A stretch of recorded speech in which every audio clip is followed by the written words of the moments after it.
ಸ್ನೇಹಿತರೆ, ಇಂದಿನಿಂದ ಆರಂಭವಾಗಿ 28 ಸೋಮವಾರದವರೆಗೆ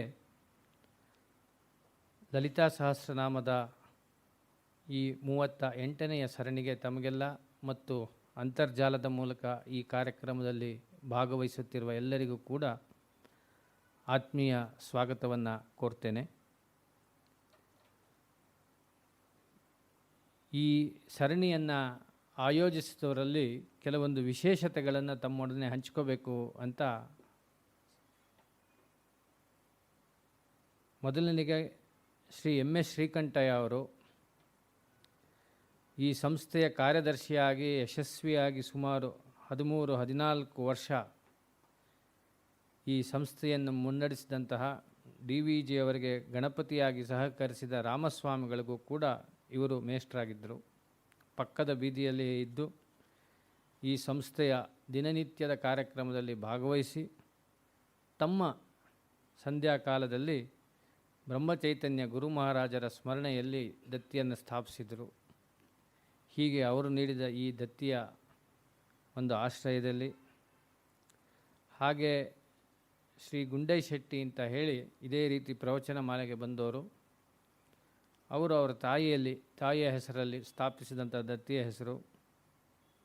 ಹಾಗೆಯೇ ನಮ್ಮ ಪತ್ನಿ ಶ್ರೀಧರ ಅವರ ಸೋದರಿ ಶ್ರೀಮತಿ ರಾಜಲಕ್ಷ್ಮಿ ಅವರು ಅವರ ಮನೆಯವರ ಹೆಸರಿನಲ್ಲಿ ನೀಡಿರುವ ದತ್ತಿಯ ಆಶ್ರಯದಲ್ಲಿ ಮತ್ತು ಈ ಸಂಸ್ಥೆಯ ಅಮೃತ ವರ್ಷ ಅಂತ ಹೇಳಿ ಕರ್ನಾಟಕ ಸರ್ಕಾರ ಏನು ಸಹಕಾರ ನೀಡಿದೆ, ಇವುಗಳೆಲ್ಲದರ ಸಹಕಾರದಲ್ಲಿ ಈ ಒಂದು ಪ್ರವಚನ ಮಾಲೆ ಆಯೋಜಿತವಾಗಿದೆ. ಸಂತೋಷದ ವಿಚಾರ ಏನಂದರೆ, ಈ ಸಂಸ್ಥೆಯಲ್ಲಿ ಭಾಗವಹಿಸಿ ಈ ಶಿಕ್ಷಣೋದ್ದೇಶದಿಂದ ಆಯೋಜಿಸಲ್ಪಡುವ ಈ ಕಾರ್ಯಕ್ರಮಗಳ ಪ್ರಯೋಜನವನ್ನು ಪಡೆದು ಅದು ಇಲ್ಲಿಗೆ ನಿಲ್ಲಬಾರ್ದು, ಮುಂದಿನ ಪೀಳಿಗೆಗೂ ಕೂಡ ಈ ವಿಚಾರಗಳ ತಲುಪುವಲ್ಲಿ ನಮ್ಮ ಯೋಗದಾನವನ್ನು ಸಂಸ್ಥೆಯೊಂದಿಗೆ ಕೈ ಜೋಡಿಸಬೇಕು ಅಂತ ಅರಿತು ತಮ್ಮ ತಮ್ಮ ಜೀವಿತಾವಧಿಯಲ್ಲಿಯೇ ಈ ಸಂಸ್ಥೆಯೊಂದಿಗೆ ಸಹಕಾರ ನೀಡಿದಂತಹ ಮಹನೀಯರ ಹೆಸರನ್ನು ತಮ್ಮೊಂದಿಗೆ ನಾನು ಹಂಚಿಕೊಂಡಿದ್ದೇನೆ.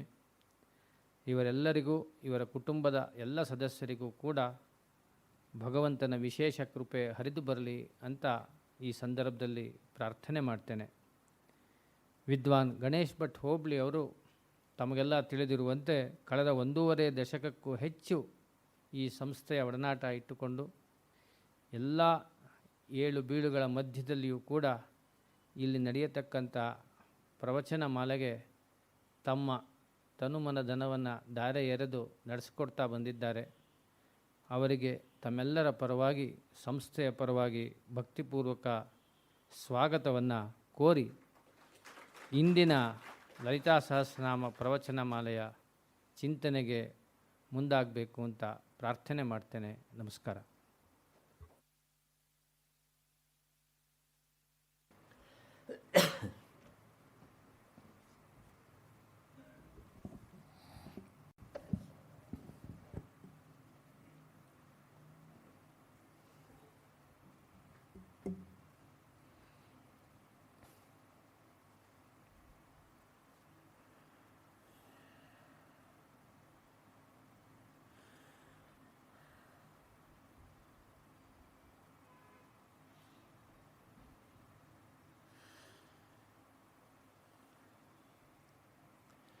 ಯೋಂತಃ ಪ್ರವಿಶ್ಯ ಮಮ ವಾಚಮಿಮಾಂ ಪ್ರಸುಪ್ತಾಂ ಸಂಜೀವಯತ್ಯಖಿಲಶಕ್ತಿಧರಸ್ವಧಾಮ್ನಾ ಅನ್ಯಾಂಶ್ಚ ಹಸ್ತಚರಣಶ್ರವಣತ್ವಗಾದೀನ್ ಪ್ರಾಣಾನ್ನಮೋ ಭಗವತೆ ಪುರುಷಾಯ ತುಭ್ಯಂ.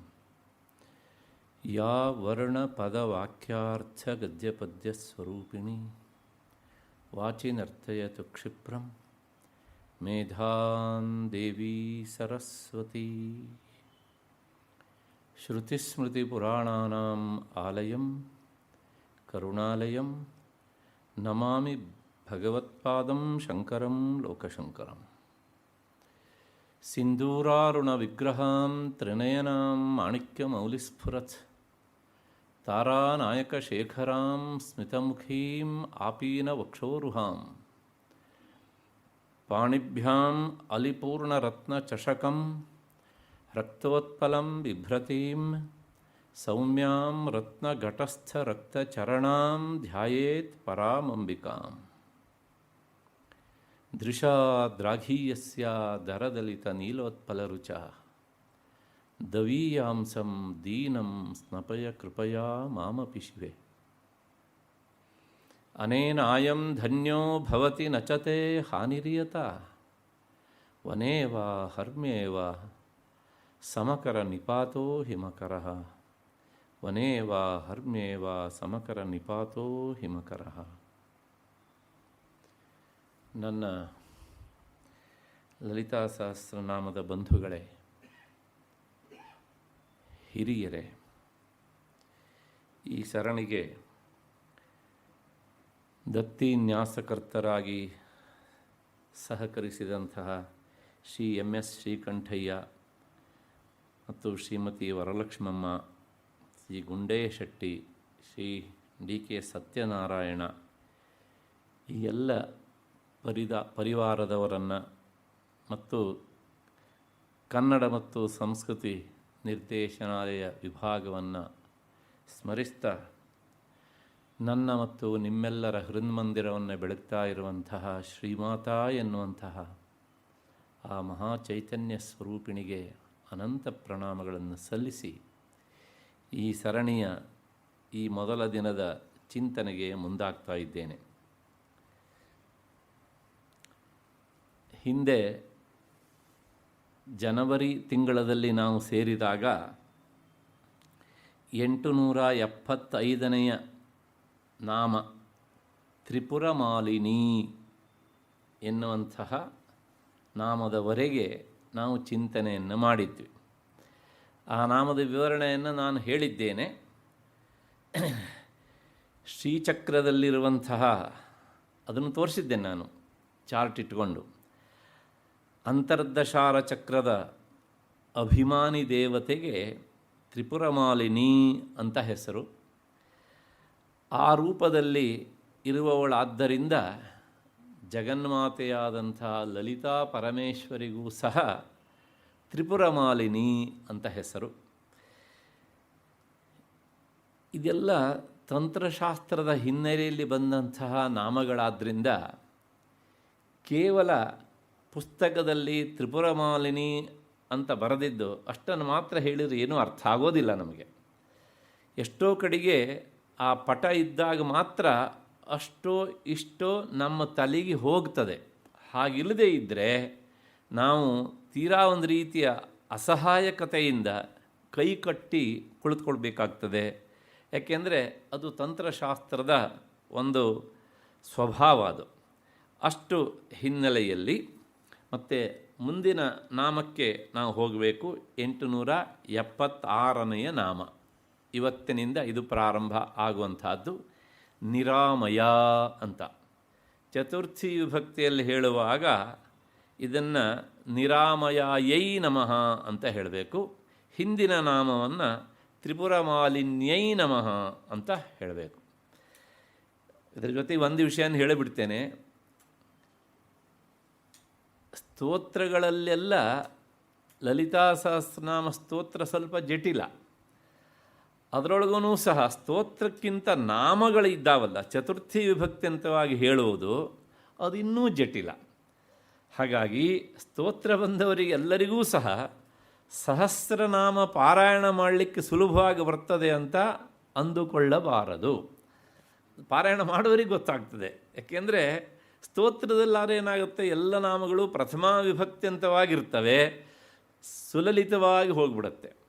ಎಲ್ಲಿ ಚತುರ್ಥಿ ವಿಭಕ್ತಿ ಬರುತ್ತೋ ಅಲ್ಲಿ ಒಂದೊಂದು ಶಬ್ದದ ಸ್ವರೂಪ ಬೇರೆ ಬೇರೆ ರೀತಿ ಆಗುತ್ತೆ.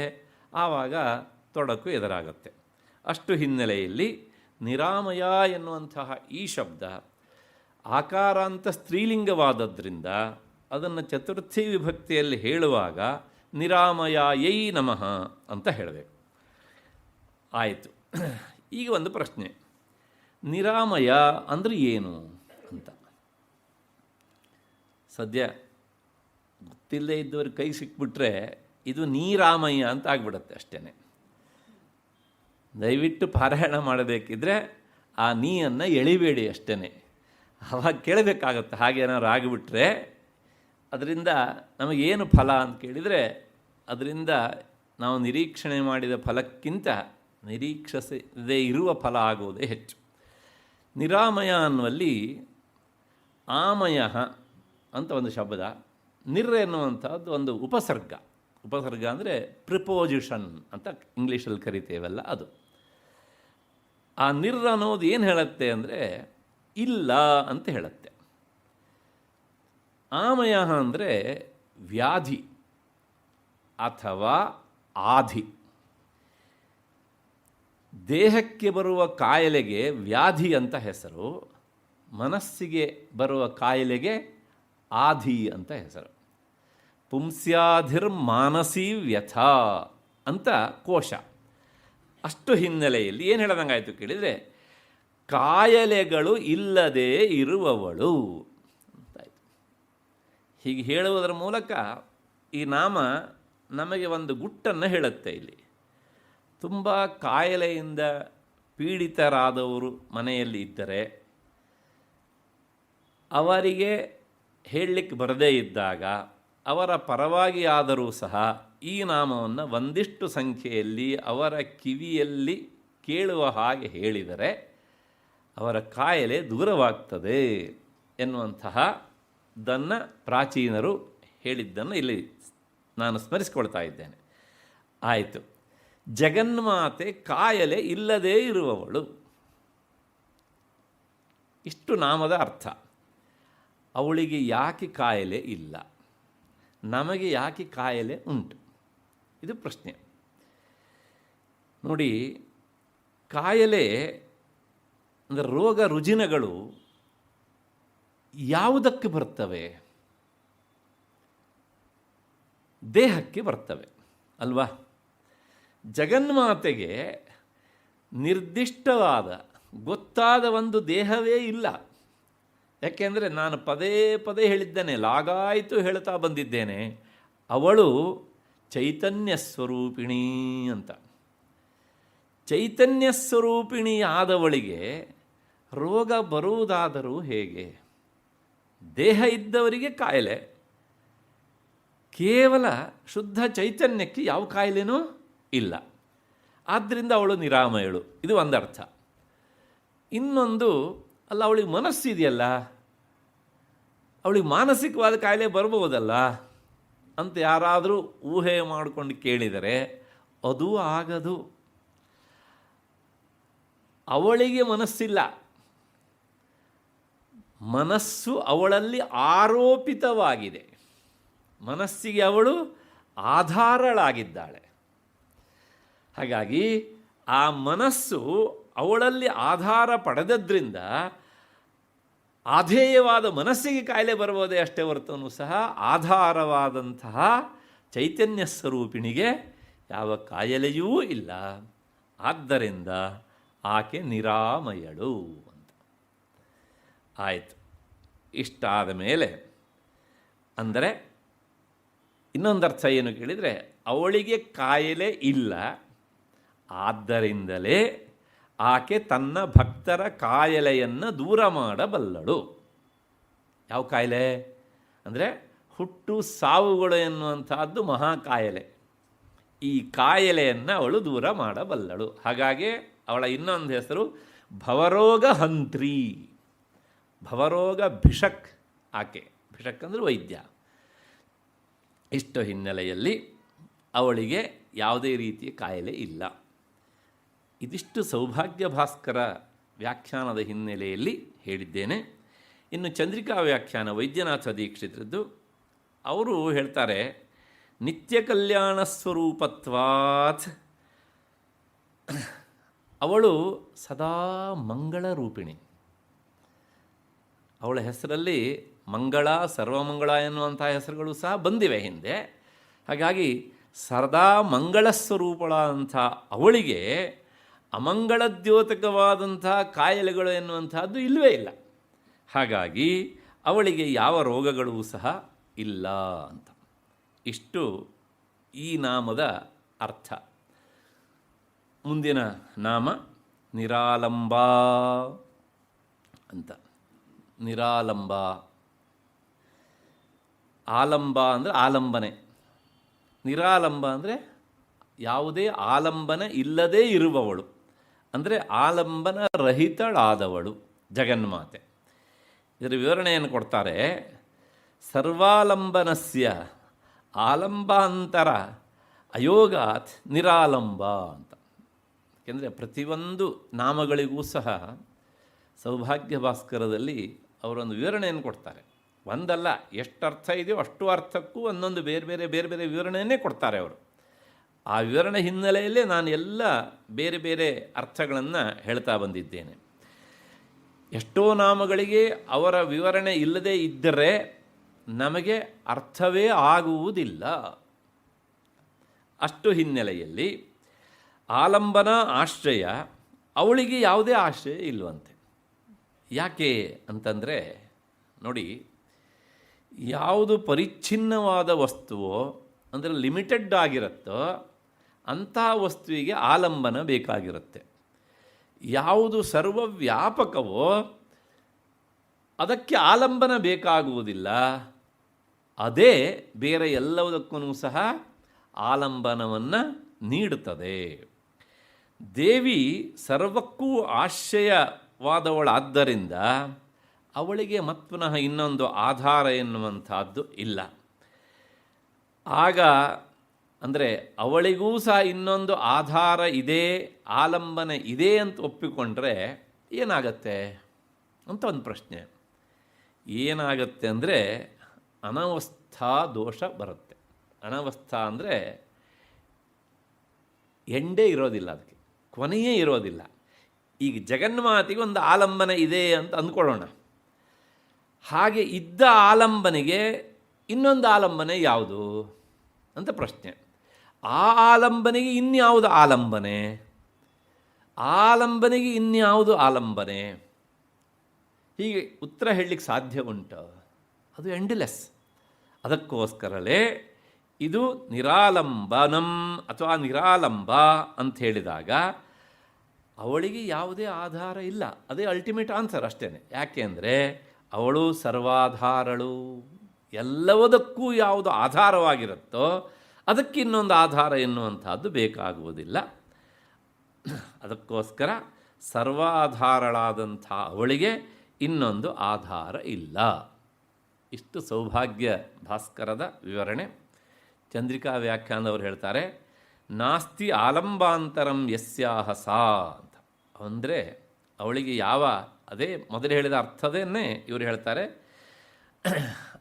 ಯಾವುದೇ ರೀತಿಯಾದಂತಹ ಆಲಂಬನೆಯೂ ಸಹ ಇಲ್ಲದ್ದರಿಂದ ಅವಳು ನಿರಾಳಂಬಳು ಅಂತ ಒಂದರ್ಥ. ಇನ್ನೊಂದು ಹೇಳ್ತಾರೆ ಅವರು, ಅವಾಂಗ್ ಮನಸ ಗೋಚರತ್ವಾತ್ ನಿರಾಲಂಬ ಅಂತ. ಯಾವುದು ಅತ್ಯಂತ ಸೂಕ್ಷ್ಮವಾಗಿರ್ತದೆಯೋ ಅದಕ್ಕೆ ಆಲಂಬನೆ ಎನ್ನುವುದು ಬೇಕಾಗುವುದಿಲ್ಲ. ಅದು ಎಲ್ಲದಕ್ಕೂ ಆಲಂಬನೆಯನ್ನು ಕೊಡ್ತದೆ ಅಂತ. ಜಗನ್ಮಾತೆ ಅವಾಂಗ್ ಮನಸ ಗೋಚರಳು. ವಾಕ್ ಅಂದರೆ ಮಾತು, ಮನಸ್ಸು ಅಂದರೆ ಅವಳು ಮನಸ್ಸಿಗೆ ನಿಲುಕದವಳು ಮತ್ತು ಮಾತಿಗೆ ಸಿಲುಕದವಳು. ಆದ್ದರಿಂದಲೇ ಅವಳ ರೂಪ ಹೀಗೆ ಇಷ್ಟೇ ಅಂತ ನಿರ್ದಿಷ್ಟವಾಗಿ ಯಾವ ಶಬ್ದಗಳಿಂದಲೂ ಸೆರೆ ಹಿಡಿದು ಹೇಳೋದಕ್ಕೆ ಆಗೋದಿಲ್ಲ. ಅದಕ್ಕೋಸ್ಕರ ಉಪನಿಷತ್ತು ಹೇಳುತ್ತೆ ಬ್ರಹ್ಮತತ್ವವನ್ನು ಕುರಿತು ಅವಾಂಗ್ ಮನಸಗೋಚರಂ ಅಂತ. ಅದೇ ಶಬ್ದವನ್ನೇ ಇಟ್ಟು ಇವರು ವಿವರಣೆಯಲ್ಲಿ ಹೇಳ್ತಾರೆ, ಅವಳು ಯಾಕೆ ನಿರಾಲಂಬಳು ಅಂದರೆ ಅವಾಂಗ್ ಮನಸ ಗೋಚರತ್ವಾತ್, ಅಂದರೆ ಮಾತಿಗೂ ಮನಸ್ಸಿಗೂ ನಿಲುಕದೇ ಇರುವವಳಾದ್ದರಿಂದ ಅವಳು ನಿರಾಲಂಬಳು. ಈ ವಿಚಾರವಾಗಿ ಕೇನೋಪನಿಷತ್ತು ಹೇಳಿದಂಥ ಮಾತು ಈ ನಾಮಕ್ಕೆ ತೀರಾ ಹತ್ತಿರವಾದ್ದರಿಂದ ಆ ಮಂತ್ರವನ್ನು ನಾನು ಹೇಳಬೇಕು. ಯಾವುದು ಮಾತಿಗೂ ಮನಸ್ಸಿಗೂ ನಿಲುಕೋದಿಲ್ವೋ ಅದು ನಿರಾಲಂಬ. ಹಾಗಿದ್ದರೆ ಅಂಥದ್ದನ್ನು ನಾವು ಇನ್ನೊಬ್ಬರಿಗೆ ತಿಳಿಸೋದಾದರೂ ಹೇಗೆ ಅಂತ ಒಂದು ಪ್ರಶ್ನೆ. ಈ ಪ್ರಶ್ನೆ ನಾವು ಕೇಳೋದಲ್ಲ, ಉಪನಿಷತ್ತೇ ತನ್ನ ಅಸಹಾಯಕತೆಯನ್ನು ಮೆರೆಯತ್ತೆ. ನನಗೆ ಆ ತತ್ವವನ್ನು ನೇರವಾಗಿ ತಿಳಿಸೋದಕ್ಕೆ ಆಗೋದಿಲ್ಲ ಅಂತ ಕೈ ಚೆಲ್ಲಿಬಿಡತ್ತೆ. ನೋಡಿ ಆ ಮಂತ್ರ ಹೇಗುಂಟು ಕೇಳಿದರೆ, ನ ತತ್ರ ಚಕ್ಷುರ್ಗಚ್ಚತಿ. ಆ ತತ್ವದ ಸಮೀಪಕ್ಕೆ ನೇತ್ರೇಂದ್ರಿಯ ಹೋಗುವುದಿಲ್ಲ. ಯಾಕೆ ಹೋಗುವುದಿಲ್ಲ ಅಂದರೆ, ಕಣ್ಣು ಯಾವುದರ ಹತ್ರ ಹೋಗುತ್ತೆ ಕೇಳಿದರೆ, ರೂಪ ಇದ್ದ ವಸ್ತುವಿನ ಹತ್ರ ಹೋಗುತ್ತೆ. ರೂಪರಹಿತವಾದ ವಸ್ತುವಿನ ಹತ್ರ ಕಣ್ಣು ಹೋಗುವುದಿಲ್ಲ. ನತತ್ರ ಚಕ್ಷುರ್ಗಚ್ಚತಿ ಅಂತ ಹೇಳಿದ್ರಿಂದಲೇ ಅವಳಿಗೆ ನಿರ್ದಿಷ್ಟವಾದ ರೂಪ ಇಲ್ಲ. ಹಾಗಾಗಿ ನೇತ್ರೇಂದ್ರಿಯ ಆಕೆಯನ್ನು ನೇರವಾಗಿ ನೋಡಲಾರದು, ಅವಳನ್ನು ಹಿಡಿಯಲಾರದು. ಆಯಿತು, ಮತ್ತೆ ಹಾಗಿದ್ರೆ ಮಾತಿನಿಂದ ಹೇಳ್ರಿ ಅಂತಂದರೆ ನ ವಾಗಚ್ಚತಿ. ಮತ್ತು ವಾಗೀಂದ್ರಿಯವೂ ಸಹ ಕೆಲಸ ಮಾಡೋದಿಲ್ಲ. ಅದಕ್ಕೋಸ್ಕರ ಉಪನಿಷತ್ತು ಬ್ರಹ್ಮತತ್ವವನ್ನು ಅಶಬ್ದಂ ಅಂದರೆ ಶಬ್ದದಿಂದ ಹೇಳಲಿಕ್ಕೆ ಆಗದೇ ಇರುವಂಥದ್ದು ಅಂತ ಪ್ರಾಮಾಣಿಕವಾಗಿ ಹೇಳಿಬಿಡುತ್ತೆ. ನಾನು ಪದೇ ಪದೇ ಹೇಳ್ತೇನೆ, ಭಾರತೀಯ ತತ್ವಶಾಸ್ತ್ರ ಎಳ್ಳಷ್ಟು ಮೋಸ ಮಾಡೋದಿಲ್ಲ. ಏನಿದೆಯೋ ಅದನ್ನು ಹಾಗಾಗಿ ಹೇಳುತ್ತೆ ಅಂತ. ಅಶಬ್ದಂ. ಮತ್ತು ನ ತತ್ರ ಚಕ್ಷುರ್ಗಚ್ಚತಿ ನ ವಾಗ್ಗಚ್ಚತಿ. ಸರಿ ರೀ, ನಿಮ್ಮ ಬಾಯಿಂದ ಅಂದರೆ ರಸನೇಂದ್ರಿಯದಿಂದ ಆ ತತ್ವವನ್ನು ಹೇಳಲಿಕ್ಕಾಗಿದ್ದರೆ ಏನಂತೆ, ಬಿಟ್ಬಿಡಿ. ಮನಸ್ಸಿಗಾದರೂ ಗೊತ್ತಾಗಬೇಕಲ್ಲ, ಮನಸ್ಸು ಅದನ್ನು ಅರಿಬಹುದಲ್ಲ ಅಂತಂದರೆ ನೋ ಮನಃ. ಮನಸ್ಸು ಸಹ ಅದನ್ನು ಅರಿಯಲಾರದು. ಯಾಕೆ ಕೇಳಿದರೆ, ನಮ್ಮ ಮನಸ್ಸು ಅದನ್ನು ಅರಿಬೇಕು ಅಂತಾದರೆ ಅದು ಬಹಳಷ್ಟು ಶುದ್ಧವಾಗಿರಬೇಕು. ನಾವೆಲ್ಲರೂ ನಮ್ಮನ್ನು ಪ್ರಾಮಾಣಿಕವಾಗಿ ಪ್ರಶ್ನೆ ಮಾಡಿಕೊಳ್ಳೋಣ. ಬೆಳಗ್ಗೆ ಎದ್ದಾಗಿನಿಂದ ಸಂಜೆಯ ಮಲಗುವವರೆಗೆ ನಮ್ಮ ಮನಸ್ಸನ್ನು ನಾವು ಎಷ್ಟು ಪಲ್ಯೂಷನ್ ಮಾಡ್ಕೊಳ್ತೇವೆ ಅಂತ ಬೇರೆಯವರಿಗಿಂತ ನಮಗೆಲ್ಲರಿಗೂ ಗೊತ್ತು ಹೆಚ್ಚು ಚೆನ್ನಾಗಿ. ಇವತ್ತು ನನ್ನ ಮನಸ್ಸನ್ನು ನಾನು ಶುದ್ಧವಾಗಿ ಇಟ್ಕೊಂಡಿದ್ದೇನೋ ಅಥವಾ ಮಲಿನಗೊಳಿಸಿಕೊಂಡಿದ್ದೇನೋ ಅಂತ ಕೇಳಿದರೆ ನನಗಂತೂ ಆ ಧೈರ್ಯ ಇಲ್ಲ. ಯಾಕೆ ಅಂದರೆ ನೋಡಿ, ಬೇಡದೇ ಇರುವ ವಿಷಯ ಕೇಳ್ತೇವೆ. ಕೇಳಿದ್ದನ್ನು ಈ ಕಿವಿ ಮನಸ್ಸಿಗೆ ತಗೊಂಡು ಹಾಕ್ತದೆ ಅಲ್ವಾ. ನೋಡಬಾರದ್ದನ್ನು ನೋಡ್ತೇವೆ, ಹಾಗೆ ನೋಡಿದ್ದನ್ನು ಕಣ್ಣು ಮನಸ್ಸಿಗೆ ತಗೊಂಡೋಗಿ ಅಂಟಿಸ್ತದೆ. ಅದರ ಜೊತೆಗೆ ಆಡಬಾರದ ಮಾತನ್ನು ಆಡ್ತೇವೆ. ಮನಸ್ಸಿನಲ್ಲಿ ಇನ್ನೊಬ್ಬರ ಬಗ್ಗೆ ಯೋಚಿಸಬಾರದೇ ಇರುವ ಕೆಟ್ಟದ್ದನ್ನು ಯೋಚಿಸ್ತೇವೆ. ಅದು ಮಲಿನ ಆಗೋದಕ್ಕೆ ಇನ್ನೇನ್ರಿ ಬೇಕು ಅಲ್ವಾ. ಆದ್ದರಿಂದ ಮನಸ್ಸು ಸಹ ಅದನ್ನು ಅರಿಯಲಾರದು. ಈ ಒಂದು ಸಂಶಯ ಬರ್ತದೆ. ಹಾಗಿದ್ದರೆ ಆ ತತ್ವವನ್ನು ನಾವು ತಿಳಿಯೋದಾದರೂ ಹೇಗೆ? ಹೋಗ್ಲಿ, ನಮ್ಮ ಕಣ್ಣು ನೋಡೋದೆಲ್ಲ ಬಿಟ್ಬಿಡೋಣ. ಮತ್ತು ವಾಗೀಂದ್ರಿಯಕ್ಕೂ ಸಿಗೋದಿಲ್ಲ. ನಾವೇನೋ ಪಾರಾಯಣ ಅನ್ನೋ ಹೆಸರೊಳಗೆ ಈ ಕಪ್ಪೆ ತರಹ ವಟ ಅಂತ ಒಂದಿಷ್ಟು ನಾಮಗಳನ್ನು ಉದುರಿಸಿಬಿಡ್ತೇವೆ. ಅಭ್ಯಸ್ತವಾದದ್ದು. ತಪ್ಪು ತಿಳ್ಕೊಳ್ಬೇಡಿ. ಯಾಕೆ ನಾನು ತುಂಬ ಜನ ಹೇಳೋದು ಕೇಳಿದ್ದೇನೆ. ನಾನು 20 ವರ್ಷದಿಂದ ಲಲಿತಾ ಸಹಸ್ರನಾಮ ಪಾರಾಯಣ ಮಾಡ್ತಾ ಇದ್ದೇನೆ, 15 ವರ್ಷದಿಂದ ಪಾರಾಯಣ ಮಾಡ್ತಾ ಇದ್ದೇನೆ. ಮತ್ತು ನಮ್ಮ ಮಾತೃಮಂಡಳಿಯಲ್ಲಿ ಈ ಪಾರಾಯಣ ಮಾಡೋದಕ್ಕೆ ನಾನೇನೇ ಟೀಚರು ಹೇಳ್ಕೊಡೋದಕ್ಕೆ. ಒಬ್ಬೊಬ್ರು ಹೇಳೋದನ್ನು ಕೇಳಿದ್ರೆ ಒಂಥರ ಖುಷಿ ಆಗ್ತಾ ಇರುತ್ತೆ ಅಂತ. ಸರಿ, ಎಷ್ಟು ನಾಮಕ್ಕೆ ಅರ್ಥ ಆಗಿದೆ? ಸರಿ, ಇನ್ನು ಮುಂದೆ ಹೋಗೋಣ. ಎಷ್ಟು ನಾಮದ ಅರ್ಥವಾದಾಗ ನಿಮ್ಮ ಹೃದಯ ಒದ್ದೆ ಆಗಿದೆ? ಆ ಒದ್ದೆ ಆದದ್ದರ ಸಾಂಕೇತಿಕವಾಗಿ ಎಷ್ಟು ದಿವಸ ನಿಮ್ಮ ಕಣ್ಣಿನ ಅಂಚು ಹನಿಯಾಗಿದೆ? ಈ ಪ್ರಶ್ನೆ ನಮ್ಮನ್ನು ನಾವು ಮಾಡ್ಕೊಳ್ಬೇಕಲ್ವ. ಆಗ ತಾನೇ ನಮ್ಮ ಪಾರಾಯಣ ಸಾರ್ಥಕ ಆಗೋದು. ಹಾಗಿಲ್ಲದೆ ಇದ್ದರೆ ಬರೇ ಈ ತುಟಿಯಿಂದ ಬಂದರೆ ಕಪ್ಪೆ ವಟವಟ ಅನ್ನೋದಕ್ಕೂ ನಾವು ಹೇಳೋದಕ್ಕೂ ಏನು ವ್ಯತ್ಯಾಸ? ಅದಕ್ಕೋಸ್ಕರ ನಾಮ ಬರುತ್ತೆ ಭಾವನಾಗಮ್ಯ ಅಲ್ವಾ. ಆ ಪರಿಶುದ್ಧವಾದಂಥ ಭಾವನೆ. ಅಷ್ಟು ಹಿನ್ನೆಲೆಯಲ್ಲಿ ಈಗ ಪ್ರಶ್ನೆ ಎಷ್ಟೇ, ಮನಸ್ಸು ಅರಿಯೋದಿಲ್ಲ ಅಂತ ಆದಮೇಲೆ ಮತ್ತು ನಾವು ಯಾಕೆ ಪಾರಾಯಣ ಮಾಡಬೇಕು ಮನಸ್ಸಿಗೂ ನಿಲ್ಕೋದಿಲ್ಲ ಅಂತ ಆದಮೇಲೆ ಯಾಕೆ ಪಾರಾಯಣ ಮಾಡಬೇಕು? ಎಸ್, ಉಪನಿಷತ್ ಹೀಗೆ ಹೇಳುತ್ತೆ. ಆಚಾರ್ಯ ಶಂಕರ ಭಗವತ್ಪಾದರು ಗೀತೆಯನ್ನು ತಮ್ಮ ಭಾಷ್ಯದ ಮೂಲಕ ವಿವರಿಸುವಾಗ ಹೇಳ್ತಾರೆ, ಅವ್ರು ಏನು ಹೇಳ್ತಾರೆ ಕೇಳಿದರೆ, ಮನಸ್ಸಿಗೆ ಅಂದರೆ ಮಲಿನಗೊಂಡ ಮನಸ್ಸಿಗೆ ಆ ತತ್ವವನ್ನು ಅರಿಯುವ ಶಕ್ತಿ ಇಲ್ಲ. ಆದರೆ ಶಾಸ್ತ್ರ ಆಚಾರ್ಯೋಪದೇಶ ಶಮದಮಾದಿ ಸಂಸ್ಕೃತಂ ಮನಃ ಆತ್ಮದರ್ಶನೇ ಕರಣಂ ಭವತಿ. ಶಾಸ್ತ್ರದ ಅಧ್ಯಯನ, ಗುರೂಪದೇಶ ಮತ್ತೆ ಮತ್ತೆ ಮತ್ತೆ ವೇದಾಂತಗಳ ಚಿಂತನೆ ಮಾಡುವುದರ ಮೂಲಕ ಮನಸ್ಸಿಗೆ ಅಂಟಿದ ಕೊಳೆಯನ್ನು ಯಾರು ಕಳೆದುಕೊಳ್ತಾರೋ ಅಂತಹ ಮನಸ್ಸು ಆ ತತ್ವವನ್ನು ಹಿಡಿಯಬಲ್ಲುದು ಅಂತ. ಎಂಥ ಭರವಸೆಯ ಮಾತು ಹೇಳ್ತಾರೆ ಅವರಿಗೆ ಅಂತ. ಹಾಗಿಲ್ಲದೇ ಇದ್ದರೆ ಅಧ್ಯಾತ್ಮ ಸಾಧಕರು ಇರ್ತಾನೇ ಇರಲಿಲ್ಲ ಅಲ್ವಾ? ಅದಕ್ಕೋಸ್ಕರ ಹಾಗಿದ್ರೆ ಮಲಿನಗೊಂಡ ಮನಸ್ಸು ಅದನ್ನು ಅರಿಯದು, ಪರಿಶುದ್ಧವಾದ ಮನಸ್ಸು ಅದನ್ನು ಅರಿಯಬಲ್ಲುದು. ಅಷ್ಟು ಹಿನ್ನೆಲೆಯಲ್ಲಿ ಕೊನೆಗೆ ಉಪನಿಷತ್ ಮಾತು ಮುಗಿಸಿಬಿಡ್ತೇನೆ. ಮಧ್ಯೆಯಲ್ಲಿ ನ ಮನಃ ಅಂತ ಬಂದಿದ್ದಕ್ಕೆ ನಾನು ಇಷ್ಟು ಸಮಾಧಾನ ಹೇಳಿದ್ದೇನೆ. ನ ವಿದ್ಮಃ, ನಮಗೆ ಇದು ಗೊತ್ತಿಲ್ಲ. ಗೊತ್ತಿಲ್ಲ ಅಂದರೆ ಎಷ್ಟೋ ಸಲ ನಮ್ಮ ಅರಿವಿಗೆ ಬರ್ತದೆ, ಆದರೆ ಇನ್ನೊಬ್ಬರಿಗೆ ಇದನ್ನು ತಿಳಿಸೋದು ಹೇಗೆ ಅಂತ ನ ವಿದ್ಮಃ.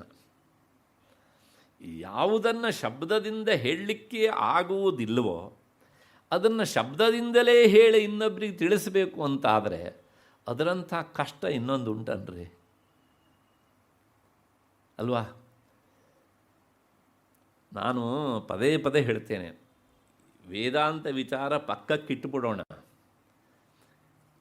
ನೀವು ಜ್ಯೂಸನ್ನು ಕುಡಿತೀರಿ, ನಿಂಬೆಹಣ್ಣಿನ ಪಾನಕ ಕುಡಿತೀರಿ ಅಲ್ವಾ? ಕೆಲವು ಸಲ ಮತ್ತು ಪುನಃ ಇನ್ಯಾವುದೋ ಹಣ್ಣಿನ ರಸವನ್ನು ಕುಡಿತೀರಿ. ಈಗಂತೂ ಬೇಸಿಗೆ ಕಾಲ, ಮತ್ತು ಕಬ್ಬಿನ ಹಾಲನ್ನು ಕುಡಿತೀರಿ. ಒಂದು ಶಬ್ದದಲ್ಲಿ ಈ 3 ಥರದ ರಸಗಳಿರುವ ವ್ಯತ್ಯಾಸವನ್ನು ಹೇಳಿ ನೋಡೋಣ. ಹೇಳಲಿಕ್ಕಾಗತ್ತಾ? ಎಲ್ಲದರೊಳಗೂ ಸಿಹಿ ಎನ್ನುವುದು ಸಮಾನ ಅಂಶ, ಅದರ ರುಚಿ ಯಾವ ನಾಲಿಗೆ ಅದನ್ನು ಅರಿತಿತ್ತೋ ಅದೇ ನಾಲಿಗೆ ಹತ್ರನೇ ಅದು ಹೇಗಿದೆ ಹೇಳು ಎಂದು ಹೇಳಲಿಕ್ಕೆ ಬರೋದಿಲ್ಲ.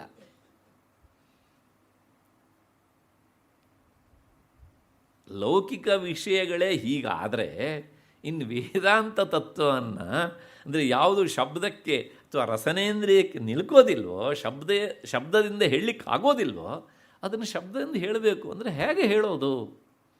ಅದಕ್ಕೋಸ್ಕರ ಗುರುವಾದವನು ಹೇಳ್ತಾನೆ ನ ವಿದ್ಮಃ. ಯಾಕೆ ಗೊತ್ತಿಲ್ಲ ಕೇಳಿದರೆ ನ ವಿಜಾನೀಮಃ. ಅದನ್ನು ತಿಳಿಸೋದಕ್ಕೆ ನಮ್ಮ ಹತ್ರ ಯಾವುದೇ ರೀತಿ ಉಪಾಯವಿಲ್ಲ. ಯಥೈತದನುಶಿಷ್ಯಾತ್. ಅದನ್ನು ನಮ್ಮ ಶಿಷ್ಯರಿಗೆ ಹೇಗೆ ತಿಳಿಸ್ಬೇಕು ಅಂತ ಗೊತ್ತಾಗುವುದಿಲ್ಲ. ಹಾಗಿದ್ರೆ ತಿಳಿಸ್ಲಿಕ್ಕಾಗೋದಿಲ್ಲ ಅಂತ ಬಿಟ್ಬಿಟ್ರೆ ಮತ್ತು ಯಾಕ್ರಿ ಗುರು ಶಿಷ್ಯ ಪರಂಪರೆ? ಗುರುಗಳು ಯಾಕೆ ಬೇಕು? ಹೇಳಲಿಕ್ಕೆ ಆಗೋದಿಲ್ಲ ಅಂತ ಆದಮೇಲೆ ಬಿಟ್ಬಿಡೋಣ. ಹೌದಾ? ಅದಕ್ಕೋಸ್ಕರ ಮೌನಂ ವ್ಯಾಖ್ಯಾ ಪ್ರಕಟಿತ ಪರಬ್ರಹ್ಮ. ಎಲ್ಲಿ ಶಬ್ದದಿಂದ ಹೇಳಲಿಕ್ಕಾಗೋದಿಲ್ವೋ ಅಲ್ಲಿ ಅದನ್ನು ತಿಳಿಸೋದಕ್ಕೆ ಒಂದು ಬಲವಾದ ಮಾಧ್ಯಮ ಉಂಟು. ಆ ಮಾಧ್ಯಮದ ಹೆಸರು ಮೌನ, ದಕ್ಷಿಣಾಮೂರ್ತಿ ಸ್ವರೂಪ. ಸನಕಾದಿಗಳಿಗೆ ತತ್ವವನ್ನು ಉಪದೇಶ ಮಾಡಿದ್ವ ಆ ದಕ್ಷಿಣಾಮೂರ್ತಿ ಪರಮೇಶ್ವರ ಯಾವ ಶಬ್ದದ ಮೂಲಕ ಕೇಳಿದರೆ ಮೌನ ಶಬ್ದದಿಂದ. ವೃದ್ಧ ಶಿಷ್ಯಾ ಗುರುರು ಯುವ. ಶಿವ ಯಾಕೆಂದರೆ ಇಬ್ಬರಲ್ಲೂ ಇರುವ ತತ್ವ ಒಂದೇ ಅಂತ ಆದಮೇಲೆ ಅದನ್ನು ತಿಳಿಸೋದಾದರೂ ಹೇಗ್ರಿ? ಅದಕ್ಕೋಸ್ಕರ ಮೌನಂ ವ್ಯಾಖ್ಯಾ ಎನ್ನುವಂಥದ್ದೇ ಅದನ್ನು ತಿಳಿಸ್ಲಿಕ್ಕಿರುವಂಥ ಬಲವಾದ ಮಾಧ್ಯಮ. ಅಷ್ಟು ಹಿನ್ನೆಲೆಯಲ್ಲಿ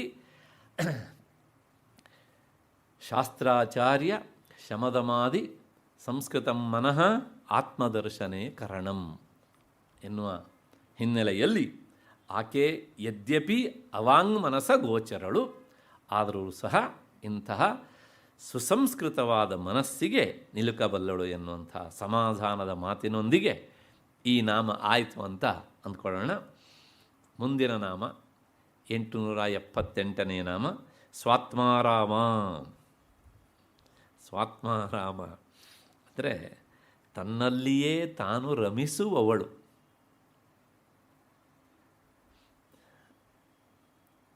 ಎಷ್ಟು ವಿಪರ್ಯಾಸ ನೋಡಿ. ನಾವು ಸಂತೋಷ ಪಡಬೇಕು ಅಂದರೆ ನಮಗೆ ಹೊರಗಡೆಯಿಂದ ಯಾವುದಾದ್ರೂ ವಸ್ತು ಇರಬೇಕು ಅಥವಾ ಯಾವನಾದರೂ ಒಬ್ಬ ವ್ಯಕ್ತಿ ಇರಬೇಕು. ಯಾಕೆ ಅಂದರೆ ನಾವು ಸ್ವಾತ್ಮಾರಾಮರು ಅಲ್ಲ.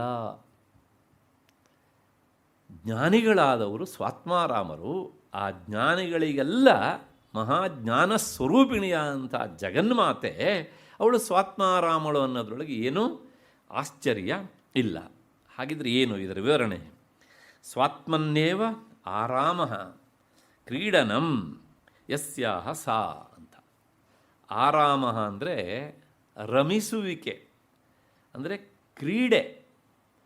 ಆಕೆಯ ಕ್ರೀಡೆ ಹೊರಮುಖವಾದದ್ದಲ್ಲ, ಸ್ವಾತ್ಮನ್ನೇವ, ಅದು ಒಳಬಗೆಯದ್ದು. ಹಾಗಾಗಿ ಇಂತಹ ಒಳಬಗೆಯಲ್ಲಿ ಕ್ರೀಡಿಸುವವಳಾದ್ದರಿಂದಲೇ ಅವಳಿಗೆ ಸ್ವಾತ್ಮಾರಾಮ ಅಂತ ಹೆಸರು. ಇದು ಹೇಗೆ ಸಾಧ್ಯ ಅಂದರೆ ತನ್ನನ್ನೇ ಎರಡಾಗಿ ವಿಭಾಗಿಸಿಕೊಂಡು ಆಕೆ ರಮಿಸ್ತಾಳಂತೆ. ತನ್ನದೇ ರೂಪ, ಒಂದು ರೂಪ ಹೀಗೆ ತೆಗಿತಾಳೆ, ಆ ರೂಪದ ಜೊತೆಗೆ ಅವಳು ವಿವರಿಸ್ತಾಳೆ. ಆದರೆ ಆ ರೂಪ ಈ ರೂಪವನ್ನು ಬಿಟ್ಟು ಬೇರೆಯದು ಅಲ್ಲ. ಆದ್ದರಿಂದ ಅವಳು ಆ ತನ್ನದೇ ಆದಂತಹ ಸ್ವರೂಪದಲ್ಲಿ ರಮಿಸುವವಳು ಅಂತ. ಶುಕ್ಲ ಯಜುರ್ವೇದದ ಮಾಧ್ಯಂದಿನ ಶಾಖೆಯ ಒಂದು ಪಾಠ ಆಕೆ ಸ್ವಾತ್ಮಾರಾಮಳು ಅನ್ನೋದಕ್ಕೆ ಬೇಕಾದಂತಹ ಉಪನಿಷತ್ತನ್ನು ಹೇಳುತ್ತೆ. ಏನು ಹೇಳುತ್ತೆ ಆ ಪಾಠ ನೋಡಬೇಕು, ಬಹಳ ಸೊಗಸಾಗುಂಟು. ಸವೈ ನರೇಮೇ ಪರಮಾತ್ಮ ಅಥವಾ ಪರಮಾತ್ಮ ಸ್ವರೂಪಳಾದ ದೇವಿ ಒಬ್ಬಳೇ ಇದ್ಲಂತೆ. ನ ರೇಮೆ, ಅವಳು ರಮಿಸಲಿಲ್ಲ, ಸಂತೋಷ ಪಡಲಿಲ್ಲ, ಆರಮಣವನ್ನು ಪಡೆಯಲಿಲ್ಲ. ಯಾಕೆ ಕೇಳಿದರೆ ತಸ್ಮಾತ್ ಏಕಾಕಿ ನ ರಮತೆ. ಯಾವಳು ಅಥವಾ ಯಾವಾತ ಒಬ್ಬನೇ ಇರ್ತಾನೋ ಅವನು ಹೇಗ್ರಿ ರಮಿಸೋದು ಅಲ್ವಾ? ನಮ್ಮ ಹತ್ರ ಯಾರು ಕೇಳಲಿ, ಇವತ್ತು ಮನೇಲಿ ಯಾರಿದ್ದೀರಿ? ನಾನು ಒಬ್ಬನೇ ಇದ್ದೇನೆ. ಹಾಗಿದ್ರೆ ಭಾಳ ಸಂತೋಷವಾಗಿದ್ದೀರಾ ಅಂತ ಕೇಳಿ, ನೀವು ನೋಡೋಣ ಏನು ಹೇಳ್ತಾರೆ? ಆದಷ್ಟು ಬೇಗ ಬರ್ರಿ, ಯಾರೂ ಇಲ್ಲ, ಹರಟೆ ಹೊಡೆಯೋಣ ಅಂತ ಕರಿತೀವಿ ನಾವು ಅಲ್ವಾ? ಮನೆಯಲ್ಲಿ ಯಾರೂ ಇಲ್ಲ ಅಂತಾದರೆ ಅದರಂಥ ಘನಘೋರ ಶಿಕ್ಷೆ ಇನ್ನೊಂದಿಲ್ಲ. ಏನೇನೋ ಯೋಚನೆಗಳು, ಡೆವಿಲ್ ಹೌಸ್ ಆಗಿಬಿಡುತ್ತೆ ಅವಾಗ. ಮನೆ ಅಷ್ಟಲ್ಲ, ಮೈಂಡೇ ಹೌಸ್ ಆಗಿಬಿಡುತ್ತೆ ಡೆವಿಲ್ ಹೌಸಿಗೆ ಅಂತ. ಅಲ್ಲಿ ಎಲ್ಲ ಒಂದು ರೀತಿಯ ಭಯ, ಒಂದು ರೀತಿಯ ಅಸಹಾಯಕತೆಯ ಭಾವನೆ, ಇದೆಲ್ಲ ಬಂದು ಸದ್ಯ ಯಾರಾದರೂ ಬಂದರೂ ಸಾಕಪ್ಪ, ಬರ್ತಾರ ಅಂತ 20 ಸಲ ಬಾಗಿಲು ತೆಗಿತೇವೆ, ಹೊರಗೆ ಹೋಗಿ ನೋಡ್ತೀವಿ ನಾವು. ಅದೂ ಇಲ್ವಾ, ಮತ್ತೆ ಉಜ್ಜೋದು ಕೊನೆಗೆ. ಈಗೆಲ್ಲ ಸಾಮಾನ್ಯವಾಗಿ ಒಂಟಿ ಅನ್ನೋದಿಲ್ಲ, ಇಲ್ಲ, ಯಾರನ್ನು ಬಿಟ್ಟರೂ ಸಹ ಅದೊಂದು ಇದ್ದೇ ಇರುತ್ತಲ್ಲ ಕೈಯೊಳಗೆ ಅಲ್ವಾ? ಅದ್ರ ಜೊತೆಗೆ ಆರಮಣ ಎಲ್ಲ. ಹಾಗಾಗಿ ಈ ಒಂಟಿತನ ಎನ್ನುವಂಥದ್ದು ಲೌಕಿಕರಿಗೆ ಶಿಕ್ಷೆ, ಸಾಧಕರಿಗೆ ವರ, ಅಭ್ಯಾಸ ಮಾಡುವವರಿಗೆ ವರ. ನೋಡಿದ್ದೇನೆ ನಾನು ಬೇಕಷ್ಟರಿಂದ. ವಾರಗಟ್ಟಲೆ ಅವರು ಯಾರಿಗೂ ಮನೆಯಲ್ಲಿದ್ದಾರೋ ಇಲ್ಲೋ ಅಂತ ಗೊತ್ತಾಗೋದಿಲ್ಲ, ಹಾಗಿರೋರನ್ನು ನಾನು ನೋಡಿದ್ದೇನೆ. ಹಾಗಿದ್ರೆ ಏನು ಕೇಳಿದರೆ ಅವರ ಅಧ್ಯಯನದಲ್ಲಿ, ಬರವಣಿಗೆಯಲ್ಲಿ ಬ್ಯುಸಿ ಆಗಿಬಿಡ್ತಾರೆ. ಅಲ್ಲೂ ಸಹ ಎರಡನೇ ವಸ್ತು ಉಂಟು, ದಟ್ ಈಸ್ ಸಪ್ರೇಟ್. ಆದರೆ ಅಧ್ಯಾತ್ಮ ಚಿಂತನೆ ಮಾಡುವವರು ಒಳಬಗೆಯಲ್ಲಿ ದೇವರ ಮನೆಯಲ್ಲಿ ಎಷ್ಟೋ ಹೊತ್ತು ಕಳೀತಾರೆ. ದೇವರ ಮನೆ ಆಗಬೇಕು ಅಂತಿಲ್ಲ, ಧ್ಯಾನ ಮಾಡಲಿಕ್ಕೆ ಅಲ್ಲಿ ಪವಿತ್ರವಾಗಿರ್ತದೆ ಅಂತ ನಾನು ಹೇಳಿದ್ದೇನೆ ಅಷ್ಟೇ. ಅದು ಆ ರಮಣ. ಆ ಧ್ಯಾನದಲ್ಲಿ ಆಗುವ ಖುಷಿ ಉಂಟಲ್ಲ, ಅಲ್ಲಿ ಯಾರಿದ್ದಾರೆ? ಯಾರೂ ಇಲ್ಲ ಅಲ್ವಾ? ಅದಕ್ಕೋಸ್ಕರನೇ ಉಪನಿಷತ್ತು ಹೇಳುತ್ತೆ, ಏಕಾಕಿ ನರಮತೆ. ಲೋಕದ ಸ್ವಭಾವವನ್ನು ಹೇಳುತ್ತೆ. ಲೋಕದಲ್ಲಿ ಒಂಟಿಯಾದವನು ಎಂದೂ ಸಹ ರಮಿಸುವುದಿಲ್ಲ. ಇದೇ ರೀತಿ ಭಾವವನ್ನು ಆ ಪರತತ್ವವು ತಾಳಿತಂತೆ. ದ್ವಿತೀಯಮೈಚ್ಛತ್, ನನಗೊಬ್ಬ ಬೇಕು, ದ್ವಿತೀಯಮೈಚ್ಛತ್, ಇನ್ನೊಬ್ಬ ಬೇಕು ಅಂತ ಇಷ್ಟಪಡ್ತಂತೆ. ಸಹ್ಯೇತಾವಾನಾಸ, ಅವನು ಸಹ ಇದರ ಹಾಗೇ ಇದ್ದ, ಅಂದರೆ ಮೂಲ ರೂಪದಂತೆ ಆ ರೂಪವೂ ಸಹ ಇತ್ತು ಅಂತ. ಯಥಾ ಸ್ತ್ರೀ ಪುಮಾಂಸೌ, ಆಗ ಹೇಳ್ತಂತೆ, ಆ ಇನ್ನೊಂದು ರೂಪಕ್ಕೆ ಹೇಳ್ತಂತೆ, ನೀ ಸ್ತ್ರೀಯಾಗು, ನಾ ಪುರುಷ ಅಂತ ಅಂದ್ಕೊಳ್ತೇನೆ, ಅಥವಾ ನಾ ಸ್ತ್ರೀಯಾಗಿರ್ತೇನೆ, ನೀ ಪುರುಷ ಅಂತ ಅಂದ್ಕೊಂಡು ಸಂಪರಿಷ್ವಕ್ತೌ ಸ ಇಮಮೇವಾತ್ಮಾನಂ ದ್ವೇಧಾ ಪಾತಯತ್, ಅಂದರೆ ತನ್ನದೇ ಆದ ಸ್ವರೂಪವನ್ನು ಇನ್ನೊಂದಾಗಿ ಪಾತಯತ್ ಮಾಡಿಕೊಂಡಿತು. ತತಃ ಪತಿಶ್ಚ ಪತ್ನಿಶ್ಚ ಪತ್ನೀಚ ಅಭವತಾಂ, ಅದೇ ತತ್ವವೇ ಒಂದು ರೂಪಕ್ಕೆ ಪತಿ ಅಂತ ಹೆಸರು, ಇನ್ನೊಂದು ರೂಪಕ್ಕೆ ಪತ್ನಿ ಅಂತ ಹೆಸರು. ಆ ಆಕಾರ ಮಾತ್ರ ಬೇರೆ, ಆ ಎರಡು ಆಕಾರಗಳಲ್ಲಿರೋ ತತ್ವ ಒಂದೇ. ಇದು ಉಪನಿಷತ್ತಿನ ಮಾತು. ಇನ್ನೊಂದು ಕಡೆಗೆ ವೇದ ಹೇಳುತ್ತೆ ನೋಡಿ, ಅದಕ್ಕೋಸ್ಕರ ಹಾಗಾಗಿ ಮೂಲವೇ ಹೀಗಾದ್ದರಿಂದ ಪತಿಪತ್ನಿಯರಲ್ಲಿ ಭೇದ ಎನ್ನುವುದು ಇರಬಾರದು, ಇರೋದಿಲ್ಲ ಅಂತ. ಅರ್ಧೋ ವೈ ಏಷ ಆತ್ಮನೋ ಯತ್ ಪತ್ನಿ, ಇದು ನಮ್ಮ ಉಪನಿಷತ್ತು ಹೇಳಿದಂಥದ್ದು. ಇದನ್ನು ಕೇಳಿಕೊಂಡು ಇಂಗ್ಲೀಷ್ ಅವರು ಹೇಳಿದರು. ಇಂಗ್ಲೀಷಲ್ಲಿ ಪತ್ನಿ ಅಂತ ಹೇಳೋದಕ್ಕೆ ವೈಫ್ ಅಂತ ಇದೆ, ಅಷ್ಟು ಒಳ್ಳೆಯ ಶಬ್ದ ಅಲ್ಲ ಅದು. ಹಾಗಿದೆ ಅಲ್ಲೂ ಒಂದು ಒಳ್ಳೆಯ ಶಬ್ದ ಉಂಟು, ಏನು ಕೇಳಿದರೆ ಬೆಟರ್ ಹಾಫ್. ಅದು ಎಲ್ಲಿಂದ ಬಂದದ್ದು? ನಮ್ಮದೇ.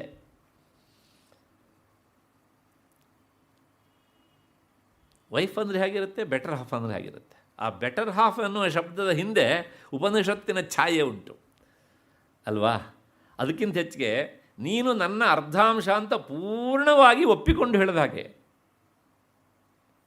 ವೈಫ್ ಅನ್ನುವ ಶಬ್ದದೊಳಗೆ ಆ ಭಾವ ಇಲ್ಲ.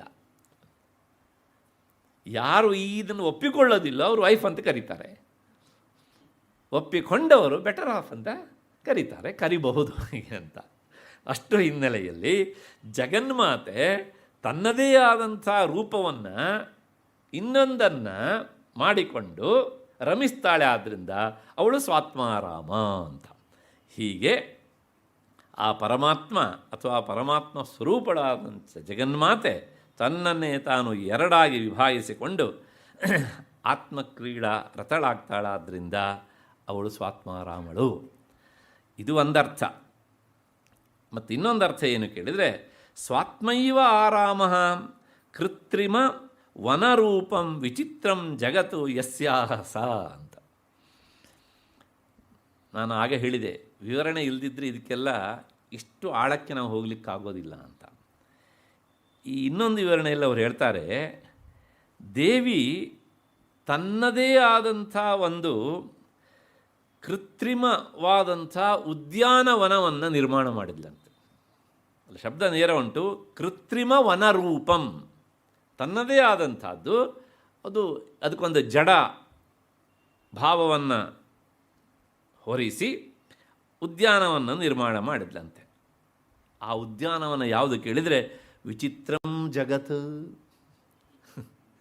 ಯಾವುದೋ ಪಾರ್ಕಲ್ಲ ಅದು, ಈ ವಿಚಿತ್ರವಾದಂಥ ಜಗತ್ತುಂಟಲ್ಲ, ಅದು ಜಗನ್ಮಾತೆ ತನ್ನ ಕ್ರೀಡೆಗಾಗಿ ನಿರ್ಮಿಸಿಕೊಂಡ ಒಂದು ಉದ್ಯಾನವನ.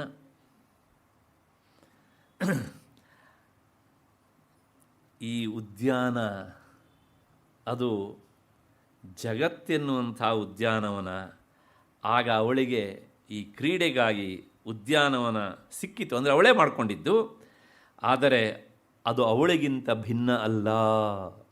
ವೇದಾಂತ ಪದೇ ಪದೇ ಹೇಳುತ್ತೆ, ಈ ಜಗತ್ತು ಪರಬ್ರಹ್ಮ ವಸ್ತುವಿನಲ್ಲಿ ತೋರತ್ತೆ, ಆದ್ದರಿಂದ ಇದು ಅದಕ್ಕಿಂತ ಭಿನ್ನ ಅಲ್ಲ ಅಂತ. ಆದರೆ ಅದು ಅವಳಿಗಿಂತ ಭಿನ್ನ ಅಲ್ಲ, ಆಗಲೂ ಸಹ ಅವಳು ಸ್ವಾತ್ಮಾರಾಮಳೆ ಎನ್ನುವುದನ್ನು ನಾವು ಮರಿಬಾರದು. ಯಾಕೆಂದರೆ ಜಗನ್ನಿರ್ಮಾಣ ಮಾಡುವಾಗಲೂ ಸಹ, ಸಂಹಾರ ಮಾಡುವಾಗಲೂ ಸಹ ಅವಳು ಒಬ್ಬಳೇ ಇದ್ಲು, ಒಬ್ಬಳೇ ಇರುತ್ತಾಳೆ ಕೂಡ. ಅವಳು ಏಕಳೇ ಹೊರತು ಅವಳು ಅನೇಕಳಲ್ಲ. ವಾಯುಪುರಾಣ ಈ ಮಾತಿಗೆ ಪುಷ್ಟಿಯನ್ನು ಕೊಡ್ತದೆ. ಏಕಸ್ತು ಪ್ರಭುಶಕ್ತ್ಯಾ ವೈ ಬಹುಧಾ ಭವತೀಶ್ವರ ಭೂತ್ವಾ ಯಸ್ಮಾಚ್ಚ ಬಹುಧಾ ಭವತ್ಯೇಕಃ ಪುನಸ್ತು ಸಹ. ಅಂದರೆ ಈಶ್ವರನಾದ, ಇಲ್ಲಿ ಸ್ತ್ರೀಲಿಂಗಕ್ಕೆ ಅನ್ವಯಿಸಿ ಹೇಳಬೇಕಿದ್ರೆ ಈಶ್ವರಿಯಾದಂತಹ ಅವಳು ತನ್ನ ಪ್ರಭುಶಕ್ತಿಯಿಂದ ಅನೇಕಲಾಗ್ತಾಳೆ. ಅವಳೇ ಮತ್ತೆ ಪುನಃ ಏಕಳಾಗಿಯೂ ಇರ್ತಾಳೆ. ನಾನು ಹಿಂದೆ ಕೆಲವು ನಾಮಗಳನ್ನು ಹೇಳಬೇಕಿದ್ರೆ ಸಪ್ತಶತಿಯಲ್ಲಿ ಜಗನ್ಮಾತೆ ಬಹುವಾದದ್ರ ಬಗ್ಗೂ ಮತ್ತು ಏಕಳಾಗಿ ಇದ್ದದ್ರ ಬಗ್ಗೂ ಸಹ ಉದಾಹರಣೆಯನ್ನು ನಾನು ಕೊಟ್ಟಿದ್ದೇನೆ. ಇದು ಎರಡನೇ ಅರ್ಥ. ಅಂದರೆ ಅವಳೇ ತನ್ನ ಕ್ರೀಡೆಗಾಗಿ ಈ ಜಗತ್ತು ಎನ್ನುವಂಥ ಉದ್ಯಾನವನ್ನು ನಿರ್ಮಿಸಿಕೊಂಡು ಅದರಲ್ಲಿ ಕ್ರೀಡಿಸ್ತಾಳೆ ಅಂತ. ಒಂದು ನೆನಪಿಟ್ಕೊಳ್ಬೇಕು, ನಮಗೆ ಅವಳು ನಿರ್ಮಿಸಿದ ಈ ಉದ್ಯಾನ ಗೊತ್ತು, ಆದರೆ ಈ ಉದ್ಯಾನದ ಒಡತಿ ಗೊತ್ತಿಲ್ಲ.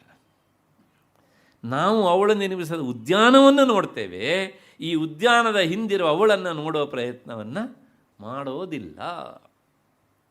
ಈ ಮಾತನ್ನು ಬಹಳ ರಹಸ್ಯವಾಗಿ ಈ ನಾಮ ಹೇಳುತ್ತೆ ನಮಗೆ. ಆಯಿತು, ಇದು ಎರಡನೇ ಅರ್ಥ.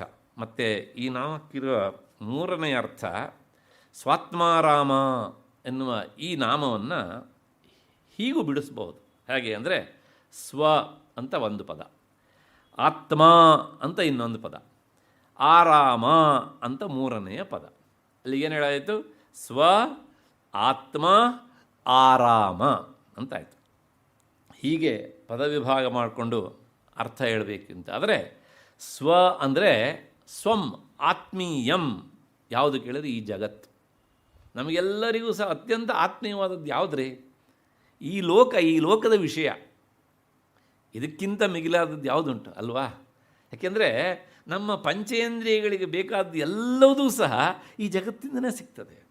ಹಾಗಾಗಿ ಈ ಜಗತ್ತು ಅಂದರೆ ಅಷ್ಟು ಇಷ್ಟ ನಮಗೆ.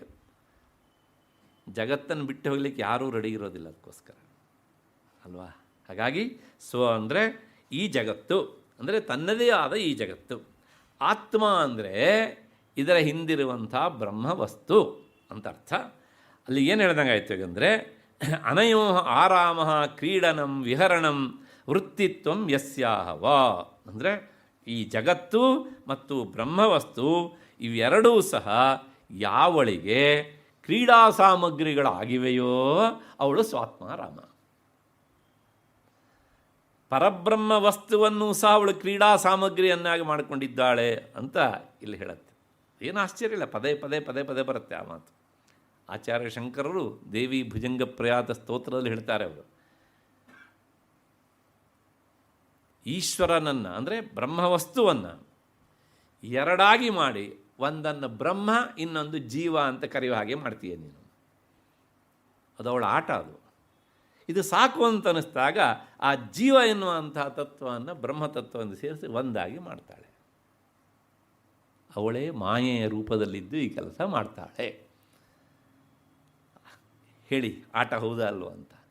ಹಾಗಾಗಿ ಸ್ವಾತ್ಮಾರಾಮ ಅನ್ನೋದಕ್ಕೆ ಇಷ್ಟು ಅರ್ಥ. ಹೀಗೆ ಈ ಯಾವ ದೇವಿಗೆ ಈ ಎರಡು ವಿಹಾರ ಸ್ಥಾನವಾಗಿ ಇವೆಯೋ, ಎರಡರಲ್ಲೂ ಅವಳು ಇರಬಲ್ಲಳೋ ಅವಳು ಆತ್ಮಾರಾಮಳು ಅಂತ. ಅಷ್ಟು ಹಿನ್ನೆಲೆಯಲ್ಲಿ ಈ ಮಾತಿಗೆ ಪೂರಕವಾಗಿ ಮಾರ್ಕಂಡೇಯ ಪುರಾಣ ಇದನ್ನು ಬೇರೆ ರೀತಿಯಲ್ಲಿ ಹೇಳುತ್ತೆ. ತ್ವಮಕ್ಷರಂ ಪರಮಂ ದೇವಿ ಯಚ್ಚ ಸರ್ವಂ ಪ್ರತಿಷ್ಠಿತಂ ದಾರುಣ್ಯವಸ್ಥಿತೋ ವನ್ಹಿ ಭೌಮಾಶ್ಚ ಪರಮಾಣವಃ ಅಂತ. ಅಂದರೆ ತಥಾ ತ್ವಯಿ ಸ್ಥಿತಂ ಬ್ರಹ್ಮ ಜಗಚ್ಚೇದಮಶೇಷತಃ. ಇದು ಮಾರ್ಕಂಡೇಯ ಪುರಾಣದ ಮಾತು. ಇದರ ಅರ್ಥ ಹೀಗಿದೆ: ಅಮ್ಮ ದೇವಿ, ನೀನು ಅಕ್ಷರ ಸ್ವರೂಪಳು. ಕ್ಷರ ಅಂದರೆ ನಾಶವಾಗುವಂತಹದ್ದು, ಅಕ್ಷರ ಅಂದರೆ ನಾಶ ಆಗದೇ ಇರುವಂತಹದ್ದು. ಅದಕ್ಕೋಸ್ಕರ ಆಕೆಯನ್ನು ಅಕ್ಷರ ಸ್ವರೂಪಳು ಅಂತ ಕರೀತಾರೆ. ನಿನ್ನಲ್ಲಿಯೇ ಎಲ್ಲವೂ ಸಹ ಪ್ರತಿಷ್ಠಿತವಾಗಿದೆ. ಪ್ರತಿಯೊಂದಕ್ಕೂ ನೀನು ಆಧಾರಳಾಗಿದ್ದೀಯೆ. ಹೇಗೆ ಕೇಳಿದರೆ, ಈ ಕಟ್ಟಿಗೆಯಲ್ಲಿ ವನ್ಹಿ ಇರುವ ಹಾಗೆ, ಕಟ್ಟಿಗೆಯಲ್ಲಿ ಬೆಂಕಿ ಇರುವ ಹಾಗೆ, ನೀನು ಭೂಮಿಯಲ್ಲಿ ಮಣ್ಣಿನ ಕಣಗಳು ಇರುವ ಹಾಗೆ, ಕಟ್ಟಿಗೆಯಲ್ಲಿ ಬೆಂಕಿ ಇರುವ ಹಾಗೆ ಹೇಗಿದ್ದೀಕೆ ಅಂದರೆ ಈ ವಿಶಾಲವಾದಂಥ ಜಗತ್ತು ನಿನ್ನಲ್ಲಿಯೇ ಅಡಕವಾಗಿದೆ.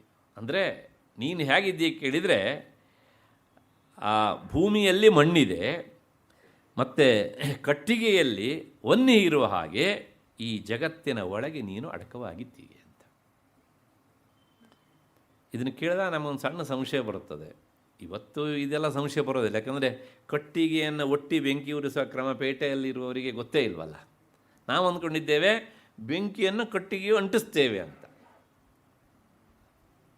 ನೀವು ಒಂದು ನೆನಪಿಟ್ಕೊಳ್ಬೇಕು, ಈ ಯಜ್ಞ ಪ್ರಕ್ರಿಯೆಯಲ್ಲಿ ಅಗ್ನಿಜನನ ಅಂತ ಒಂದು ಕ್ರಮ ಉಂಟು. ಅಲ್ಲಿ ಕೆಳಗಡೆಗೆ ಒಂದು ಕಾಷ್ಠ, ಮೇಲ್ಗಡೆ ಒಂದು ಕಡಗೋಲು ಥರ ಇರುತ್ತೆ. ಅದನ್ನು ಅಕ್ಸಿ ಹಿಡ್ಕೊಂಡು ಕಡದಾಗ ಏನಾಗುತ್ತೆ, ವಿತಿನ್ 2 minutes ಏನು ಬಂದುಬಿಡುತ್ತೆ, ಅಗ್ನಿ ಅಲ್ಲಿ ಉತ್ಪನ್ನವಾಗುತ್ತೆ. ಪ್ರಶ್ನೆ ಇಷ್ಟೇ, ಅಲ್ಲಿ ಅಗ್ನಿ ಇಲ್ಲದೇ ಇದ್ದರೆ ಅದು ಹೊರಗೆ ಹೇಗೆ ಗೋಚರಿಸ್ಲಿಕ್ಕೆ ಸಾಧ್ಯ? ಅಂದರೆ ಈ ಕಟ್ಟಿಗೆಯ ಒಳಗೆ ಏನಿದೆ, ಅಗ್ನಿ ಇದೆ ಅನ್ನೋದು ಸ್ಪಷ್ಟ. ಹಾಗೆ ನೀನು ಈ ವಿಶಾಲವಾದಂಥ ಬ್ರಹ್ಮಾಂಡದೊಳಗೆ ಸೇರಿಕೊಂಡಿದ್ದೀಯೆ. ಇನ್ನೂ ಮುಂದೆ ಹೋಗಿ ಹೇಳಬೇಕು ಅಂದರೆ, ಈಗ ಒಂದು ಸಂಶಯ ಬರುತ್ತೆ ನಿಮಗೆ, ಅಲ್ರಿ ನಮಗೆ ಯಾಕೆ ಕಾಣೋದಿಲ್ಲ ಅಂತ. ಇದ್ದಿದ್ದೆಲ್ಲ ಕಾಣಬೇಕು ಅಂತಿಲ್ಲ, ಕಂಡಿದ್ದೆಲ್ಲ ಇರ್ತದೆ ಅಂತನೂ ಇಲ್ಲ. ಹಾಲನ್ನು ತರ್ತೇವೆ ಅಲ್ವಾ, ಅಲ್ಲಿ ತರುವಾಗ ನಿಮಗೆ ಅದರೊಳಗೆ ತುಪ್ಪ ಕಂಡಿತ್ತಾ?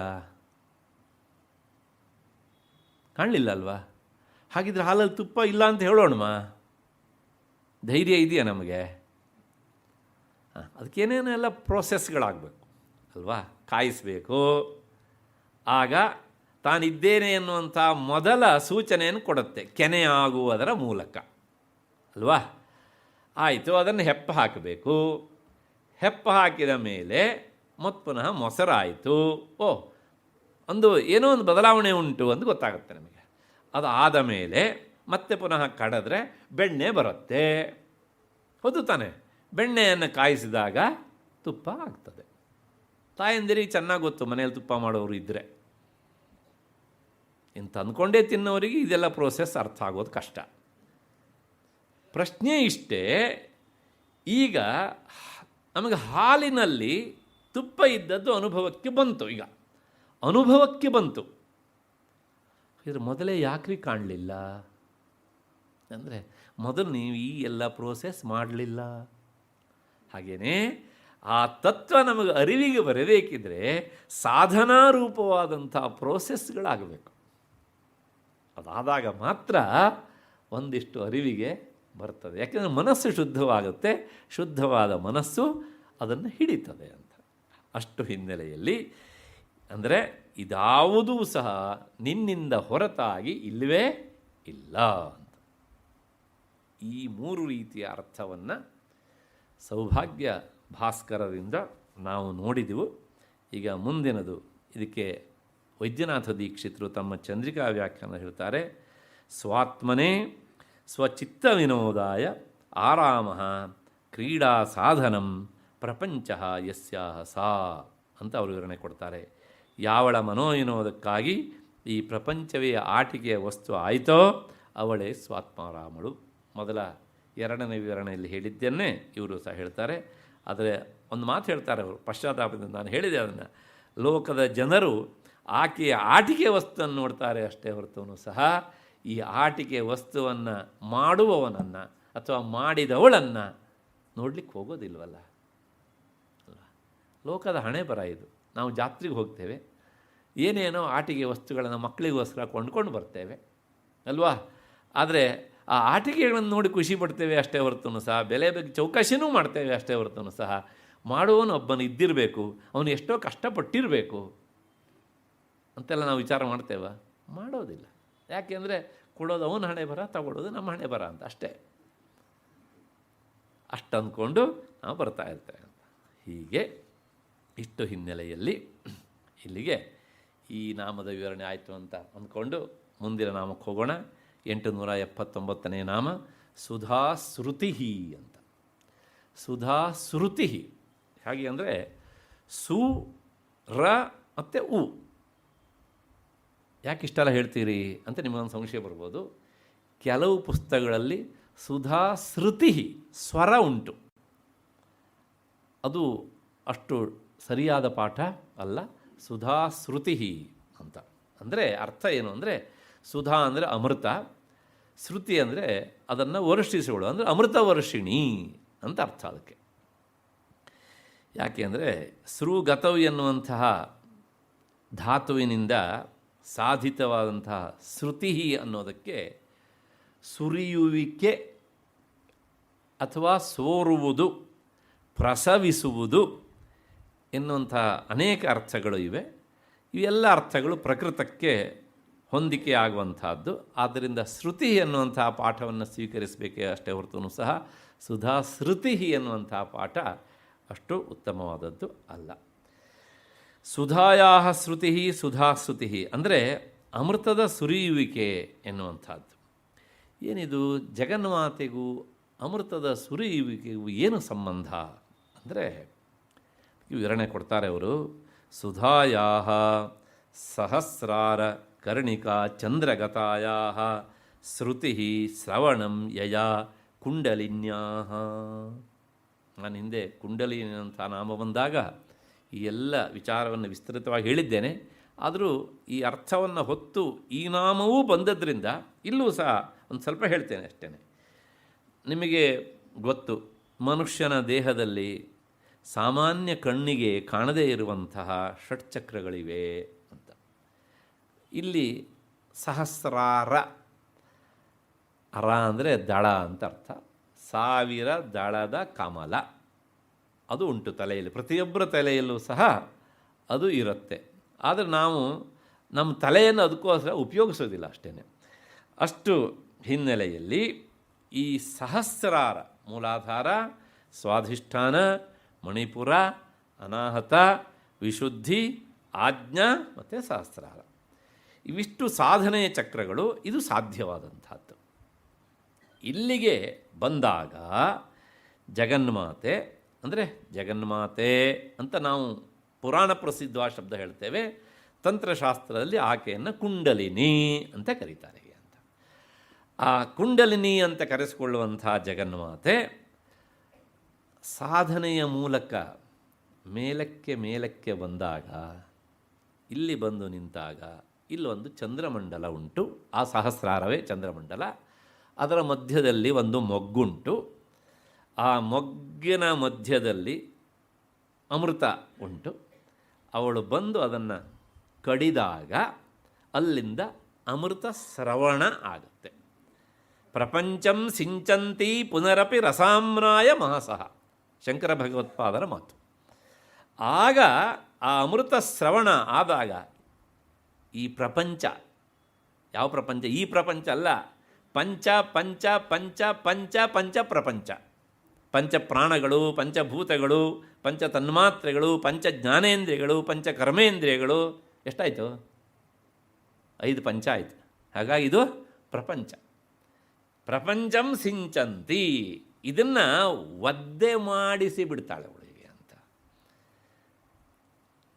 ಅದೇ ಸುಧಾ ಸ್ರಾವ ಅಂತ. ಅಂತಹ ಆ ಕುಂಡಲಿನಿ ಶಕ್ತಿ ಹೀಗೆ ಇಡೀ ದೇಹವನ್ನು ತ್ವಯಿಸಿ ಬಿಡ್ತಾಳೆ ಹೀಗೆ ಅಂತ. ಹಾಗೆ ತ್ವಯಿಸಿದಾಗ ಆಗುವ ಆನಂದವೇ ತಂತ್ರಶಾಸ್ತ್ರದ ಅಥವಾ ಯೋಗಶಾಸ್ತ್ರದ ಹಿನ್ನೆಲೆಯಲ್ಲಿ ಮೋಕ್ಷ. ಏಕೆಂದರೆ ಆ ಆನಂದವನ್ನು ಸರಿಗಟ್ಟುವಂಥ ಇನ್ನೊಂದು ಆನಂದ ಇಲ್ಲ.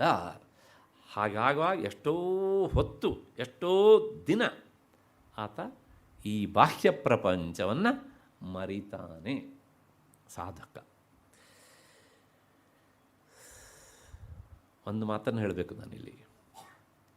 ಕುಂಡಲಿನಿ ಶಕ್ತಿ ಇರುವಂತಹದ್ದು ಮೂಲಾಧಾರದಲ್ಲಿ, ಅದು ಇರುವಂತಹದ್ದು ಜನನೇಂದ್ರಿಯ ಮತ್ತು ಗುದದ್ವಾರದ ಮಧ್ಯದಲ್ಲಿ ಅಂತ ಹಿಂದೆ ಹೇಳಿದ್ದೇನೆ ನನಗೆ ಅಂತ, ಗುದಮೂಲದಲ್ಲಿ ವಿಶೇಷವಾಗಿ ಅಲ್ಲಿ ಸಮೀಪದಲ್ಲಿ.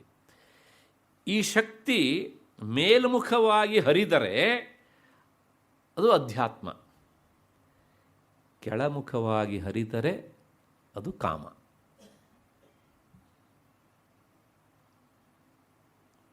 ಯಾವುದನ್ನು ಬೇಕಾದ್ರೂ ಆಯ್ಕೆ ಮಾಡ್ಕೊಳ್ಬೋದು ಹೀಗೆ ಅಂತ. ಅಷ್ಟು ಅಂದರೆ ಸೆಕ್ಷುಯಲ್ಲಿಗೆ ಸಂಬಂಧಪಟ್ಟಂಥದ್ದು ಹೀಗೆ ಅಂತ. ಅಷ್ಟು ಹಿನ್ನೆಲೆಯಲ್ಲಿ ಸುಧಾ ಶ್ರುತಿ, ಆ ಕುಂಡಲಿನಿ ಶಕ್ತಿ ಇಲ್ಲಿಗೆ ಬಂದು ಈ ಸಹಸ್ರ ಮಂಡಲದಲ್ಲಿರುವಂಥ ಮೊಗ್ಗನ್ನು ಕಡಿದಾಗ ಸುಧಾಶ್ರವಣ, ಅಮೃತ ಶ್ರವಣ ಆಗುತ್ತೆ. ಆದ್ದರಿಂದ ಅವಳಿಗೆ, ಹಾಗೆ ಮಾಡುವ ಅವಳಿಗೆ ಸುಧಾ ಶ್ರುತಿ ಅಂತಲೇ ಹೆಸರು. ಇದು ಒಂದರ್ಥ. ಏನು ಹೇಳ್ದಂಗೆ ಇದ್ರ ಮೂಲಕ ಆಕೆಯನ್ನು ಹೊರಗೆ ಹುಡುಕಬೇಡ, ಈ ಬಾಹ್ಯ ಪ್ರಪಂಚದಲ್ಲಿ ಹುಡುಕಬೇಡ, ಒಳಗೆ ಹುಡುಕು, ಒಳಗೆ ಹುಡುಕು ಅಂತ ಪದೇ ಪದೇ ಹೇಳುತ್ತೆ ಲಲಿತಾ ಸಹಸ್ರನಾಮ. ಆ ಹುಡುಕುವ ಪ್ರಯತ್ನದಲ್ಲಿ ನಾವು ಎಷ್ಟೋ ಸಲ ಬಹಳ ಭಾವುಕರಾಗ್ತೇವೆ. ಕೆಲವು ಸಲ ವಿಚಾರ ಘಟ್ಟಕ್ಕೆ ನಮ್ಮನ್ನು ತಗೊಂಡು ಹೋಗಿ ನಿಲ್ಲಿಸ್ತಾಳೆ. ಮತ್ತೆ ಕೆಲವು ಸಲ ಮಾತು ಮೌನವಾಗಿ ಬಿಡುತ್ತದೆ, ಕಣ್ಣು ನೋಡೋದಿಲ್ಲ, ಯಾಕೆಂದರೆ ಕಣ್ಣೀರು ತುಂಬಿ ಹೋಗ್ತದೆ. ಇದೆಲ್ಲ ಆಗತ್ತೆ ಸಹಜವಾಗಿ. ಆದರೂ ಸಹ ಆಗುವ ಆನಂದ ಮಾತ್ರ ಅದು ಶಬ್ದಾತೀತ. ಅಷ್ಟು ಹಿನ್ನೆಲೆಯಲ್ಲಿ ಈ ಅರ್ಥ ಆಯಿತು ಅಂತ ಅಂದ್ಕೊಂಡು ಮುಂದಿನ ಎರಡನೇ ಅರ್ಥಕ್ಕೆ ಹೋಗೋಣ. ಸುಧಾಶ್ರುತಿ ಎಂಬುದೊಂದು ಧ್ಯಾನ ಪದ್ಧತಿ ಯೋಗಶಾಸ್ತ್ರದಲ್ಲಿ. ಸುಧಾಶ್ರುತಿ ಅನ್ನೋದು ಒಂದು ಮೆಡಿಟೇಷನ್ನಿನ ಕ್ರಮ ಅಂತ ಜ್ಞಾನಾರ್ಣವ ಹೇಳುತ್ತೆ. ಈ ಮೆಡಿಟೇಷನ್ನು, ಈ ಸುಧಾಶ್ರುತಿ ಎನ್ನುವಂತಹ ಧ್ಯಾನ ಕ್ರಮಕ್ಕೆ ತೊಡಗಿದಾಗ ಸ್ರವತ್ ಪೀಯೂಷಧಾರ ಧಾರಾಭಿ ವರ್ಷಂತಿ ವಿಷಹಾರಿಣಿ. ಈ ಧ್ಯಾನ ಪದ್ಧತಿಯಲ್ಲಿ ತೊಡಗಿದಾಗ ಅಲ್ಲೂ ಸಹ ಈ ಅಮೃತ ಧಾರೆ ಹರಿತಾ ಇರುತ್ತಂತೆ. ಹಾಗೆ ಹರಿತಾ ಇರುವಾಗ ಧ್ಯಾನ ಮಾಡುವ ಸಾಧಕನಿಗೆ ಧ್ಯಾನ ಕಾಲದಲ್ಲಿ ತನ್ನಲ್ಲಿ ಅಮೃತ ವರ್ಷಣ ಆದ ಅನುಭವ ನೇರವಾಗಿ ಬರುತ್ತೆ.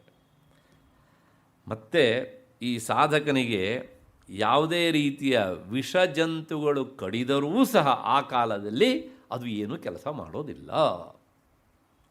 ಒಂದು. ಮತ್ತೆ ಯಾವಾಗ ಈ ಅಮೃತ ವರ್ಷಣ ಆಗತ್ತೋ ಅವನಿಗೆ ಹಸಿವು ಬಾಯಾರಿಕೆಗಳು ಸಹ ಇರೋದಿಲ್ಲ. ಎಷ್ಟೋ ದಿನಗಳ ಕಾಲ ಆತ ಆಹಾರ ರಹಿತನಾಗಿ, ಅಂದರೆ ನಿರಾಹಾರ ಸ್ಥಿತಿಯಲ್ಲಿ ಇದ್ದು ಬಿಡ್ತಾನೆ.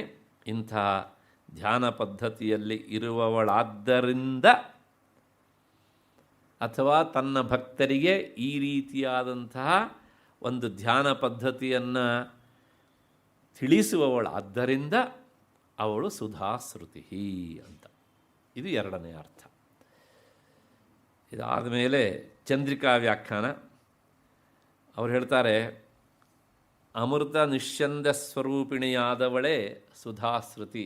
ಈಗ ಹಿಂದೆ ಹೇಳಿದ್ದೇ ಇರೋಗು ಬರುತ್ತೆ.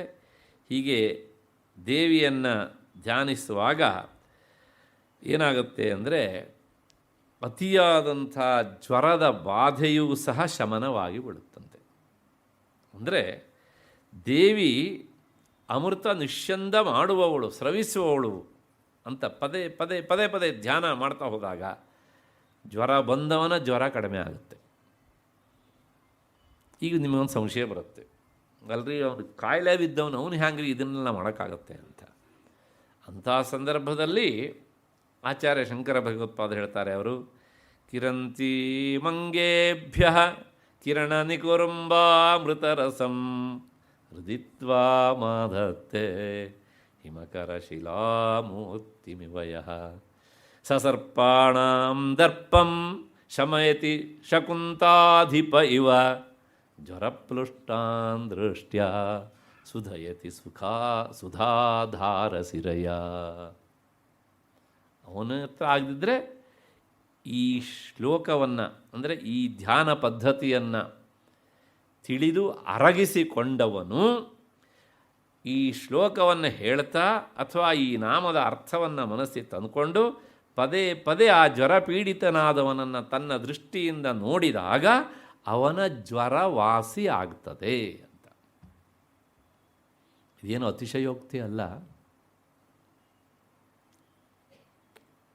ಈ ರೀತಿಯಾಗಿ ಜ್ವರವನ್ನು ವಾಸಿ ಮಾಡುವವರು ನಮ್ಮ ಕರ್ನಾಟಕ ರಾಜ್ಯದಲ್ಲಿಯೇ ಇದ್ದರು. ಈಗಿದ್ದಾರೋ ಇಲ್ಲ ನನಗೆ ಗೊತ್ತಿಲ್ಲ. ಅತ್ಯಂತ ದೊಡ್ಡ ವಿದ್ವಾಂಸರಾಗಿದ್ದರು ಅವರು, ಬಹಳ ದೊಡ್ಡ ವಿದ್ವಾಂಸರು. ಅವರು ತಮ್ಮ ಮನೆಯಲ್ಲಿ ಯಾರಾದರೂ ಹೀಗೆ ಜ್ವರ ಪೀಡಿತರಾದದ್ದಿದ್ದರೆ ಸೌಂದರ್ಯ ಲಹರಿಯ ಈ 20ನೇ ಶ್ಲೋಕವನ್ನು ಯಾರು ಚೆನ್ನಾಗಿ ಅದನ್ನು ಅಭ್ಯಾಸ ಮಾಡಿದ್ದಾರೋ ಅವರನ್ನು ಕರೆದು ಹೋಗು, ಅವನನ್ನು ನೋಡಿ ಈ ಶ್ಲೋಕ ಹೇಳು, 100 ಸಲ ಹೇಳು. ಕಡಿಮೆ ಮಾಡ್ತಾಳವಳು. ಈ ಮಾತನ್ನು ಹೇಳಬೇಕಿದ್ರೆ ಎಷ್ಟು ಧೈರ್ಯ ಇರಬೇಕ್ರಿ. ಇದನ್ನೇ ಹೇಳೋದು ಭಕ್ತ ಪರಾಧೀನಳು ಅಂತ ಅಲ್ವಾ. ಬೇಕಷ್ಟು ಜನ ಇದನ್ನು ಮಾಡಿ ಫಲವನ್ನು ಪಡೆದಿದ್ದಾರೆ ಹೀಗೆ ಅಂತ. ಅಷ್ಟು ಹಿನ್ನೆಲೆಯಲ್ಲಿ ನಿನ್ನ ಈ ರೂಪವನ್ನು ಭಾವಿಸಿಕೊಂಡು ಧ್ಯಾನ ಮಾಡುವ ಸಾಧಕ ಇಂಥ ವಿಶಿಷ್ಟವಾದಂತಹ ಒಂದು ಶಕ್ತಿಯನ್ನು ಪಡಿತಾನೆ. ಹೇಗೆ ಕೇಳಿದರೆ, ಆ ಗರುಡನ ದೃಷ್ಟಿ ಬಿದ್ದಾಗ ಹಾವು ಓಡಿ ಹೋಗುವ ಹಾಗೆ ಓಡಿ ಹೋಗುತ್ತೆ ಕೂಡ. ಜ್ವರಪ್ಲುಷ್ಟ್ಯಾನ್ ದೃಷ್ಟ್ಯಾ ಸುಖ ಇತಿ ಸುಧಾಧಾರ ಸಿರೆಯ. ಅಲ್ಲಿ ಮತ್ತೆ ಶಬ್ದ ಉಂಟು ಅಲ್ಲಿ. ಏನು ಕೇಳಿದರೆ, ಗರುಡನ ದೃಷ್ಟಿಯಷ್ಟು ಅವನ ದೃಷ್ಟಿ ಅಷ್ಟು ಪ್ರಕಾಶಮಾನವಾಗಿರುತ್ತೆ. ಗರುಡನ ದೃಷ್ಟಿ ಬಿದ್ದರೆ ಹಾವು ನಿಲ್ಲೋದಿಲ್ವಲ್ಲ. ಜ್ವರ ಎನ್ನುವಂಥ ಹಾವು ಈ ಸಾಧಕ ಎನ್ನುವಂಥ ಗರುಡನ ದೃಷ್ಟಿಯಿಂದ ಅದು ಓಡಿ ಹೋಗ್ಬಿಡುತ್ತೆ ಹೀಗೆ ಅಂತ. ಹೀಗೆ ಅಮೃತ ಸಿಂಚನ ಮಾಡುವಂಥ ತನ್ನ ದೃಷ್ಟಿಯಿಂದ ಜ್ವರ ಪೀಡಿತರಾದಂಥ ಬಾಧೆಯನ್ನು ಆತ, ಅಂದರೆ ಈ ಸಾಧಕ ಧ್ಯಾನ ಮಾಡುವಂಥವನು ಅದನ್ನು ದೂರ ಮಾಡ್ತಾನೆ ಎನ್ನುವಂಥದ್ದು. ಶಿರಸ್ಸಿನಲ್ಲಿ ಸಹಸ್ರಾರ ಚಕ್ರ, ಚಂದ್ರಮಂಡಲ ಅಂತ ಈಗ ತಾನೇ ನಾನು ಹೇಳಿದೆ, ಅದಿರುವಂಥದ್ದು ಯೋಗಶಾಸ್ತ್ರದಿಂದ ಪ್ರಸಿದ್ಧವಾದಂಥದ್ದು. ಚಂದ್ರಮಂಡಲ ಮಧ್ಯದಲ್ಲಿಯೇ ದೇವಿಯ ಚರಣಗಳು. ಇಲ್ಲಿ ಆ ಚಂದ್ರಮಂಡಲ ಮಧ್ಯದಲ್ಲಿ ಅವಳ ಚರಣಗಳು ಮಾತ್ರ ಇಲ್ಲಿ. ಮತ್ತು ಅವಳ ರೂಪ ಪಾದೋಸ್ಯ ವಿಶ್ವಭೂತಾನಿ ತ್ರಿಪಾದಸ್ಯಾಮೃತಂ ದಿವಿ. ಪಾದ ಅಂದರೆ 2 ಅರ್ಥ ಅಲ್ವಾ. ಒಂದು ಈ ಪಾದ, ಇನ್ನೊಂದು ಅರ್ಥ ಕ್ವಾರ್ಟರ್ ಭಾಗ ಅಂತ ಅರ್ಥ. ಕ್ವಾರ್ಟರ್ ಭಾಗ ಅನ್ನೋದಕ್ಕೆ ಪೂರ್ಣ ವಸ್ತುವಿನ ಅಲ್ಪಾಂಶ ಅಂತ ಅರ್ಥ. ಅಂದರೆ ಅಷ್ಟು ಮಾತ್ರ. ಅಲ್ಲಿ ಏನು ಹೇಳ್ದಂಗಾಯಿತು, ನಾವು ಜಗನ್ಮಾತೆಯ ಚರಣವನ್ನು ನೋಡಬೇಕೇ ಅಷ್ಟೇ ಹೊರತೂ ಸಹ ಅವಳ ಮಿಕ್ಕುಳಿದ ಭಾಗವನ್ನು ನೋಡುವ ಪ್ರಯತ್ನ ಮಾಡಲಿಕ್ಕೆ ಹೋಗಬಾರದು. ಅದು ಕ್ರಮವೂ ಹಾಗೇನೆ. ಸ್ತ್ರೀ ದೇವತೆಯನ್ನು ಪಾದದಲ್ಲಿ ದೃಷ್ಟಿಯಷ್ಟು ಧ್ಯಾನಿಸಬೇಕು, ಪುರುಷ ದೇವತೆಯನ್ನು ಮುಖದಲ್ಲಿ ದೃಷ್ಟಿಯಷ್ಟು ಧ್ಯಾನಿಸಬೇಕು. ಹೀಗೆ ಅದೇ ಕ್ರಮ. ಅಷ್ಟು ಹಿನ್ನೆಲೆಯಲ್ಲಿ ಈ ಚಂದ್ರಮಂಡಲ ಮಧ್ಯದಲ್ಲಿಯೇ ದೇವಿಯ ಚರಣಗಳಿದ್ದು ಅವುಗಳನ್ನೇ ನಿರಂತರ ಧ್ಯಾನ ಮಾಡುವುದರಿಂದ ಅವುಗಳಿಂದ ಸ್ರವಿಸುವಂತಹ ಆ ಅಮೃತಮಯ ಜಲ ಸಾಧಕನ ಶರೀರವನ್ನು, ಅಂದರೆ ಶರೀರವನ್ನು ಅನ್ನೋದಕ್ಕೆ ಅರ್ಥ ಇಲ್ಲಿ ಮನುಷ್ಯನ ದೇಹದಲ್ಲಿರುವಂಥ 72,000 ನಾಡಿಗಳನ್ನು ಸಿಂಚಂತಿ, ಅದನ್ನು ಆಕೆ ತೋಯಿಸ್ತಾಳೆ. ಅವನನ್ನು ಆನಂದ ಪರಾಕಾಷ್ಠೆಗೆ ಕರ್ಕೊಂಡು ಹೋಗ್ತಾಳೆ ಅಂತ ಯೋಗಶಾಸ್ತ್ರ ಹೇಳುತ್ತೆ. ಸೌಂದರ್ಯ ಲಹರಿಯಲ್ಲಿ ಭಗವತ್ಪಾದರು ಈ ಮಾತನ್ನು ಹೇಳ್ತಾರೆ. ಸುಧಾಧಾರ ಸಾರೈಹಿ ಚರಣಯುಗಲಾಂತರ ವಿಗಲಿತೈ ಪ್ರಪಂಚಂ ಸಿಂಚಂತಿ ಪುನರಪಿ ರಸಾಂನಾಯ ಮಹಸಃ.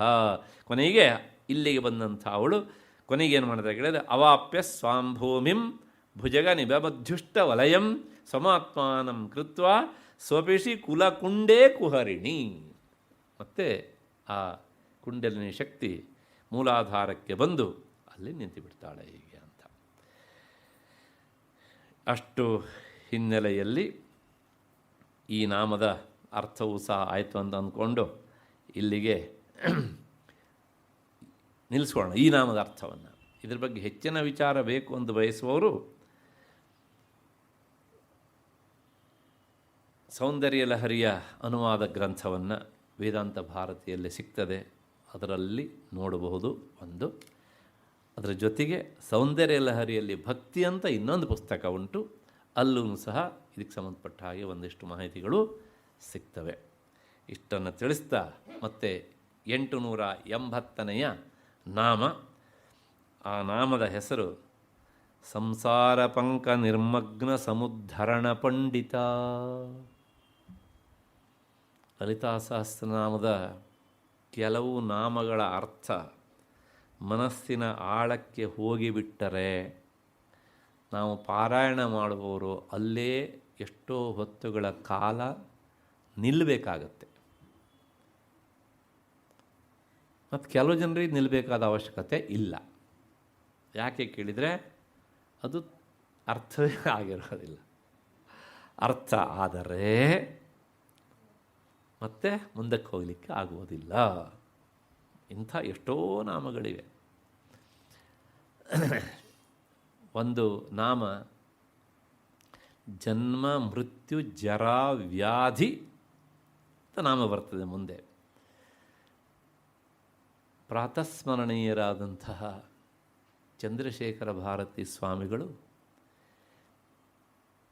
ಈ ನಾಮಗಳ ಮೂಲಕ ಜಗನ್ಮಾತೆಯನ್ನು ಅರ್ಚನೆ ಮಾಡುವಾಗ ಅದರೊಳಗೂ ಜನ್ಮ ದುಃಖ ಜರಾತಪ್ತ ಜನ ವಿಶ್ರಾಂತಿದಾಯಿನಿ ಈ ನಾಮವನ್ನು ಹೇಳಿ ಅರ್ಚನೆ ಮಾಡುವಾಗ ಎಷ್ಟೋ ಹೊತ್ತುಗಳ ಕಾಲ ಅವರ ಅರ್ಚನೆ ನಿಂತು ಹೋಗ್ತಿತ್ತಂತೆ.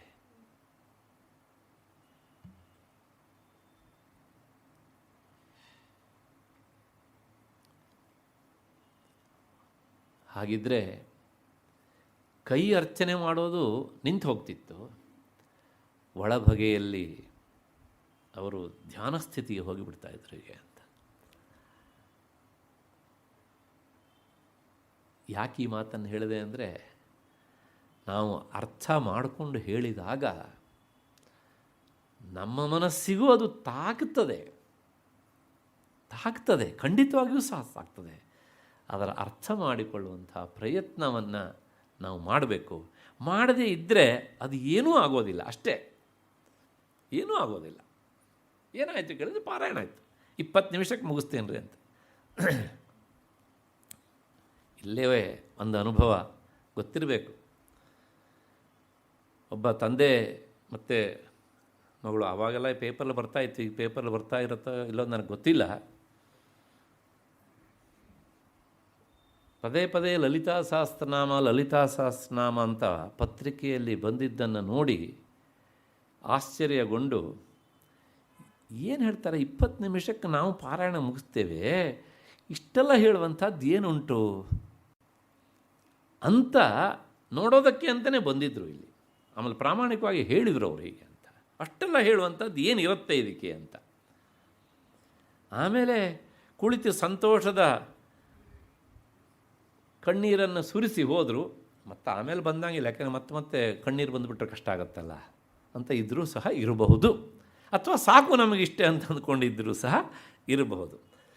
ಯಾಕೆ ಹೇಳ್ತೇನೆ ಅಂದರೆ, 20 ನಿಮಿಷಕ್ಕೆ ಪಾರಾಯಣ ಮಾಡಿ ಮುಗಿಸುವಂಥ ಇದರೊಳಗೆ 4-5 ವರ್ಷ ಹೇಳುವಂಥದ್ದು ಏನುಂಟು ಅಂತ ಯಾರಿಗಾರು ಸಂಶಯ ಬಂದರೆ ಏನೂ ಆಶ್ಚರ್ಯ ಅಲ್ಲ. ಆ ಸಂಶಯಕ್ಕೆ ಉತ್ತರ ಇಷ್ಟೇ, ಜನ್ಮ, ನಾನು ಹೇಳಿದ್ನಲ್ಲ ಇವಾಗ, ಇಂತಹ ನಾಮಗಳು ಬಂದುಬಿಟ್ರೆ ಅವು ನಮ್ಮನ್ನು ವಾಚಿಕವಾಗಿಯೂ ಮುಂದಕ್ಕೆ ಹೋಗೋಕ್ಕೆ ಬಿಡೋದಿಲ್ಲ, ಭಾವನಾತ್ಮಕವಾಗಿಯೂ ಸಹ ಮುಂದಕ್ಕೆ ಹೋಗೋದಕ್ಕೆ ಬಿಡೋದಿಲ್ಲ. ಹಾಗಾಗಿ ಜನ್ಮ ಮೃತ್ಯು ಜರಾತಪ್ತ ಜನ ವಿಶ್ರಾಂತದಾಯಿನಿ, ಅಷ್ಟು ಹಿನ್ನೆಲೆಯಲ್ಲಿ ಅಂತಹದ್ದೇ ಇನ್ನೊಂದು ನಾಮ ಸಂಸಾರ ಪಂಕ ನಿರ್ಮಗ್ನ ಸಮುದ್ಧರಣ ಪಂಡಿತ ಅಂತ. ಸಂಸಾರ ಎನ್ನುವಂತಹ ಈ ಪಂಕದ ಕೂಪದಲ್ಲಿ ಮಗ್ನರಾಗಿರುವವರನ್ನು ಉದ್ಧರಿಸುವುದರಲ್ಲಿ ನಿಪುಣೆಯಾದವಳು. ಅಂದರೆ ಹೀಗೆ ಉದ್ಧರಿಸುವಲ್ಲಿ ಆಕೆಯಷ್ಟು ನಿಪುಣರು ಬೇರೆಯವರಲ್ಲ, ಅವಳು ಮಾತ್ರ ನಿಪುಣಳು ಅಂತ ವಿವರಣೆ ಹೇಳ್ತಾರೆ. ಸಂಸಾರ ಲಕ್ಷಣೆ ಕರ್ದಮೆ ನಿಶೇಷೇಣ ಮಗ್ನಾನಾಂ ಜನಾನಾಂ ಸಮ್ಯಕ್ ಉದ್ಧರಣೆ ಪಂಡಿತ ಕುಶಲ ಅಂತ ಅದರ ವಿವರಣೆ. ಅಂದರೆ ಸಂಸಾರ ಎನ್ನುವಂತಹ ಹೆಸರಿನ ಹಸಿಯಾದ ಕೆಸರು ಮಣ್ಣು. ನಮಗೆ ಕೆಲವು ಸಲ ಇದು ಒಪ್ಕೊಳ್ಳಿಕ್ಕೆ ಆಗೋದಿಲ್ಲ. ಅಂದರೆ ಒಂದು ಮನಸ್ಸು ಹೇಳುತ್ತೆ ಸತ್ಯ ಅಲ್ವಾ ಇದು ಅಂತ, ಅದು ಇನ್ನೊಂದು ಮನಸ್ಸು ಹೇಳುತ್ತೆ ಅಲ್ಲಪ್ಪ ಹಾಗಲ್ಲ ಅದು ಹೀಗೆ ಅಂತ. ಅಂದರೆ ನಾವೇ ನಮ್ಮನ್ನು ಇಬ್ಬಂದಿತನದಲ್ಲಿ ಸಿಲುಕಿಸಿಕೊಳ್ತೇವೆ. ಗೊತ್ತಿರುತ್ತೆ 50 ವರ್ಷ ಸಂಸಾರ ನಡೆಸಿರ್ತೇವೆ, ಹಾಗಿದ್ರೆ ಏನು ಇಲ್ಲಿ ಸಿಕ್ಕಿತು ಅಂತೊಂದು ಪ್ರಶ್ನೆ ನಮಗೆ ನಾವು ಹಾಕ್ಕೊಂಡ್ರೆ, ಸಿಕ್ಕಿದ್ದೇನು ಅಂದರೆ ಅಗಳು ಸಿಗತ್ತೆ ಅಂತ ತಿಳಿ ಕೂಡಿದ ಹಾಗಾಯಿತು ಅಷ್ಟೆ. ಕೆಳಗಡೆ ಅಗಳು ಏನೂ ಸಿಗಲಿಲ್ಲ. ಯಾಕೆಂದರೆ ಹಾಗಿದ್ರೆ ಇಲ್ಲಿ ಸಾರವೇ ಇಲ್ಲೋ ಅಂತ ಕೇಳಿದರೆ, ಸಂಸಾರದಲ್ಲಿ ಅಧ್ಯಾತ್ಮ ವಿಚಾರ ಮಾತ್ರ ಸಾರ, ಅದರ ಬಿಟ್ಟರೆ ಮಿಕ್ಕಿದೆಲ್ಲವೂ ಸಹ ನಿಸ್ಸಾರ ಅಷ್ಟೇ. ನಂದೆಲ್ಲ ಮಾತು, ನಮ್ಮ ವೇದಾಂತ ಗ್ರಂಥಗಳು ಇದೇ ಮಾತನ್ನು ಪದೇ ಪದೇ ಹೇಳ್ತೇವೆ ಅಂತ. ಹೀಗೆ ಈ ಹಸಿಯಾದಂಥ ಕೆಸರು ಮಣ್ಣಿನಲ್ಲಿ ಸಂಪೂರ್ಣವಾಗಿ ಮುಳುಗಿ ಹೋದಂಥ ಜನರನ್ನು ಮೇಲೆತ್ತುವಲ್ಲಿ ಸರ್ವಸಮರ್ಥಳು ಅವಳು. ಆದ್ದರಿಂದಲೇ ಅವಳು ಸಂಸಾರ ಪಂಕ ನಿರ್ಮಗ್ನ ಸಮುದ್ಧರಣ ಪಂಡಿತ ಅಂತ.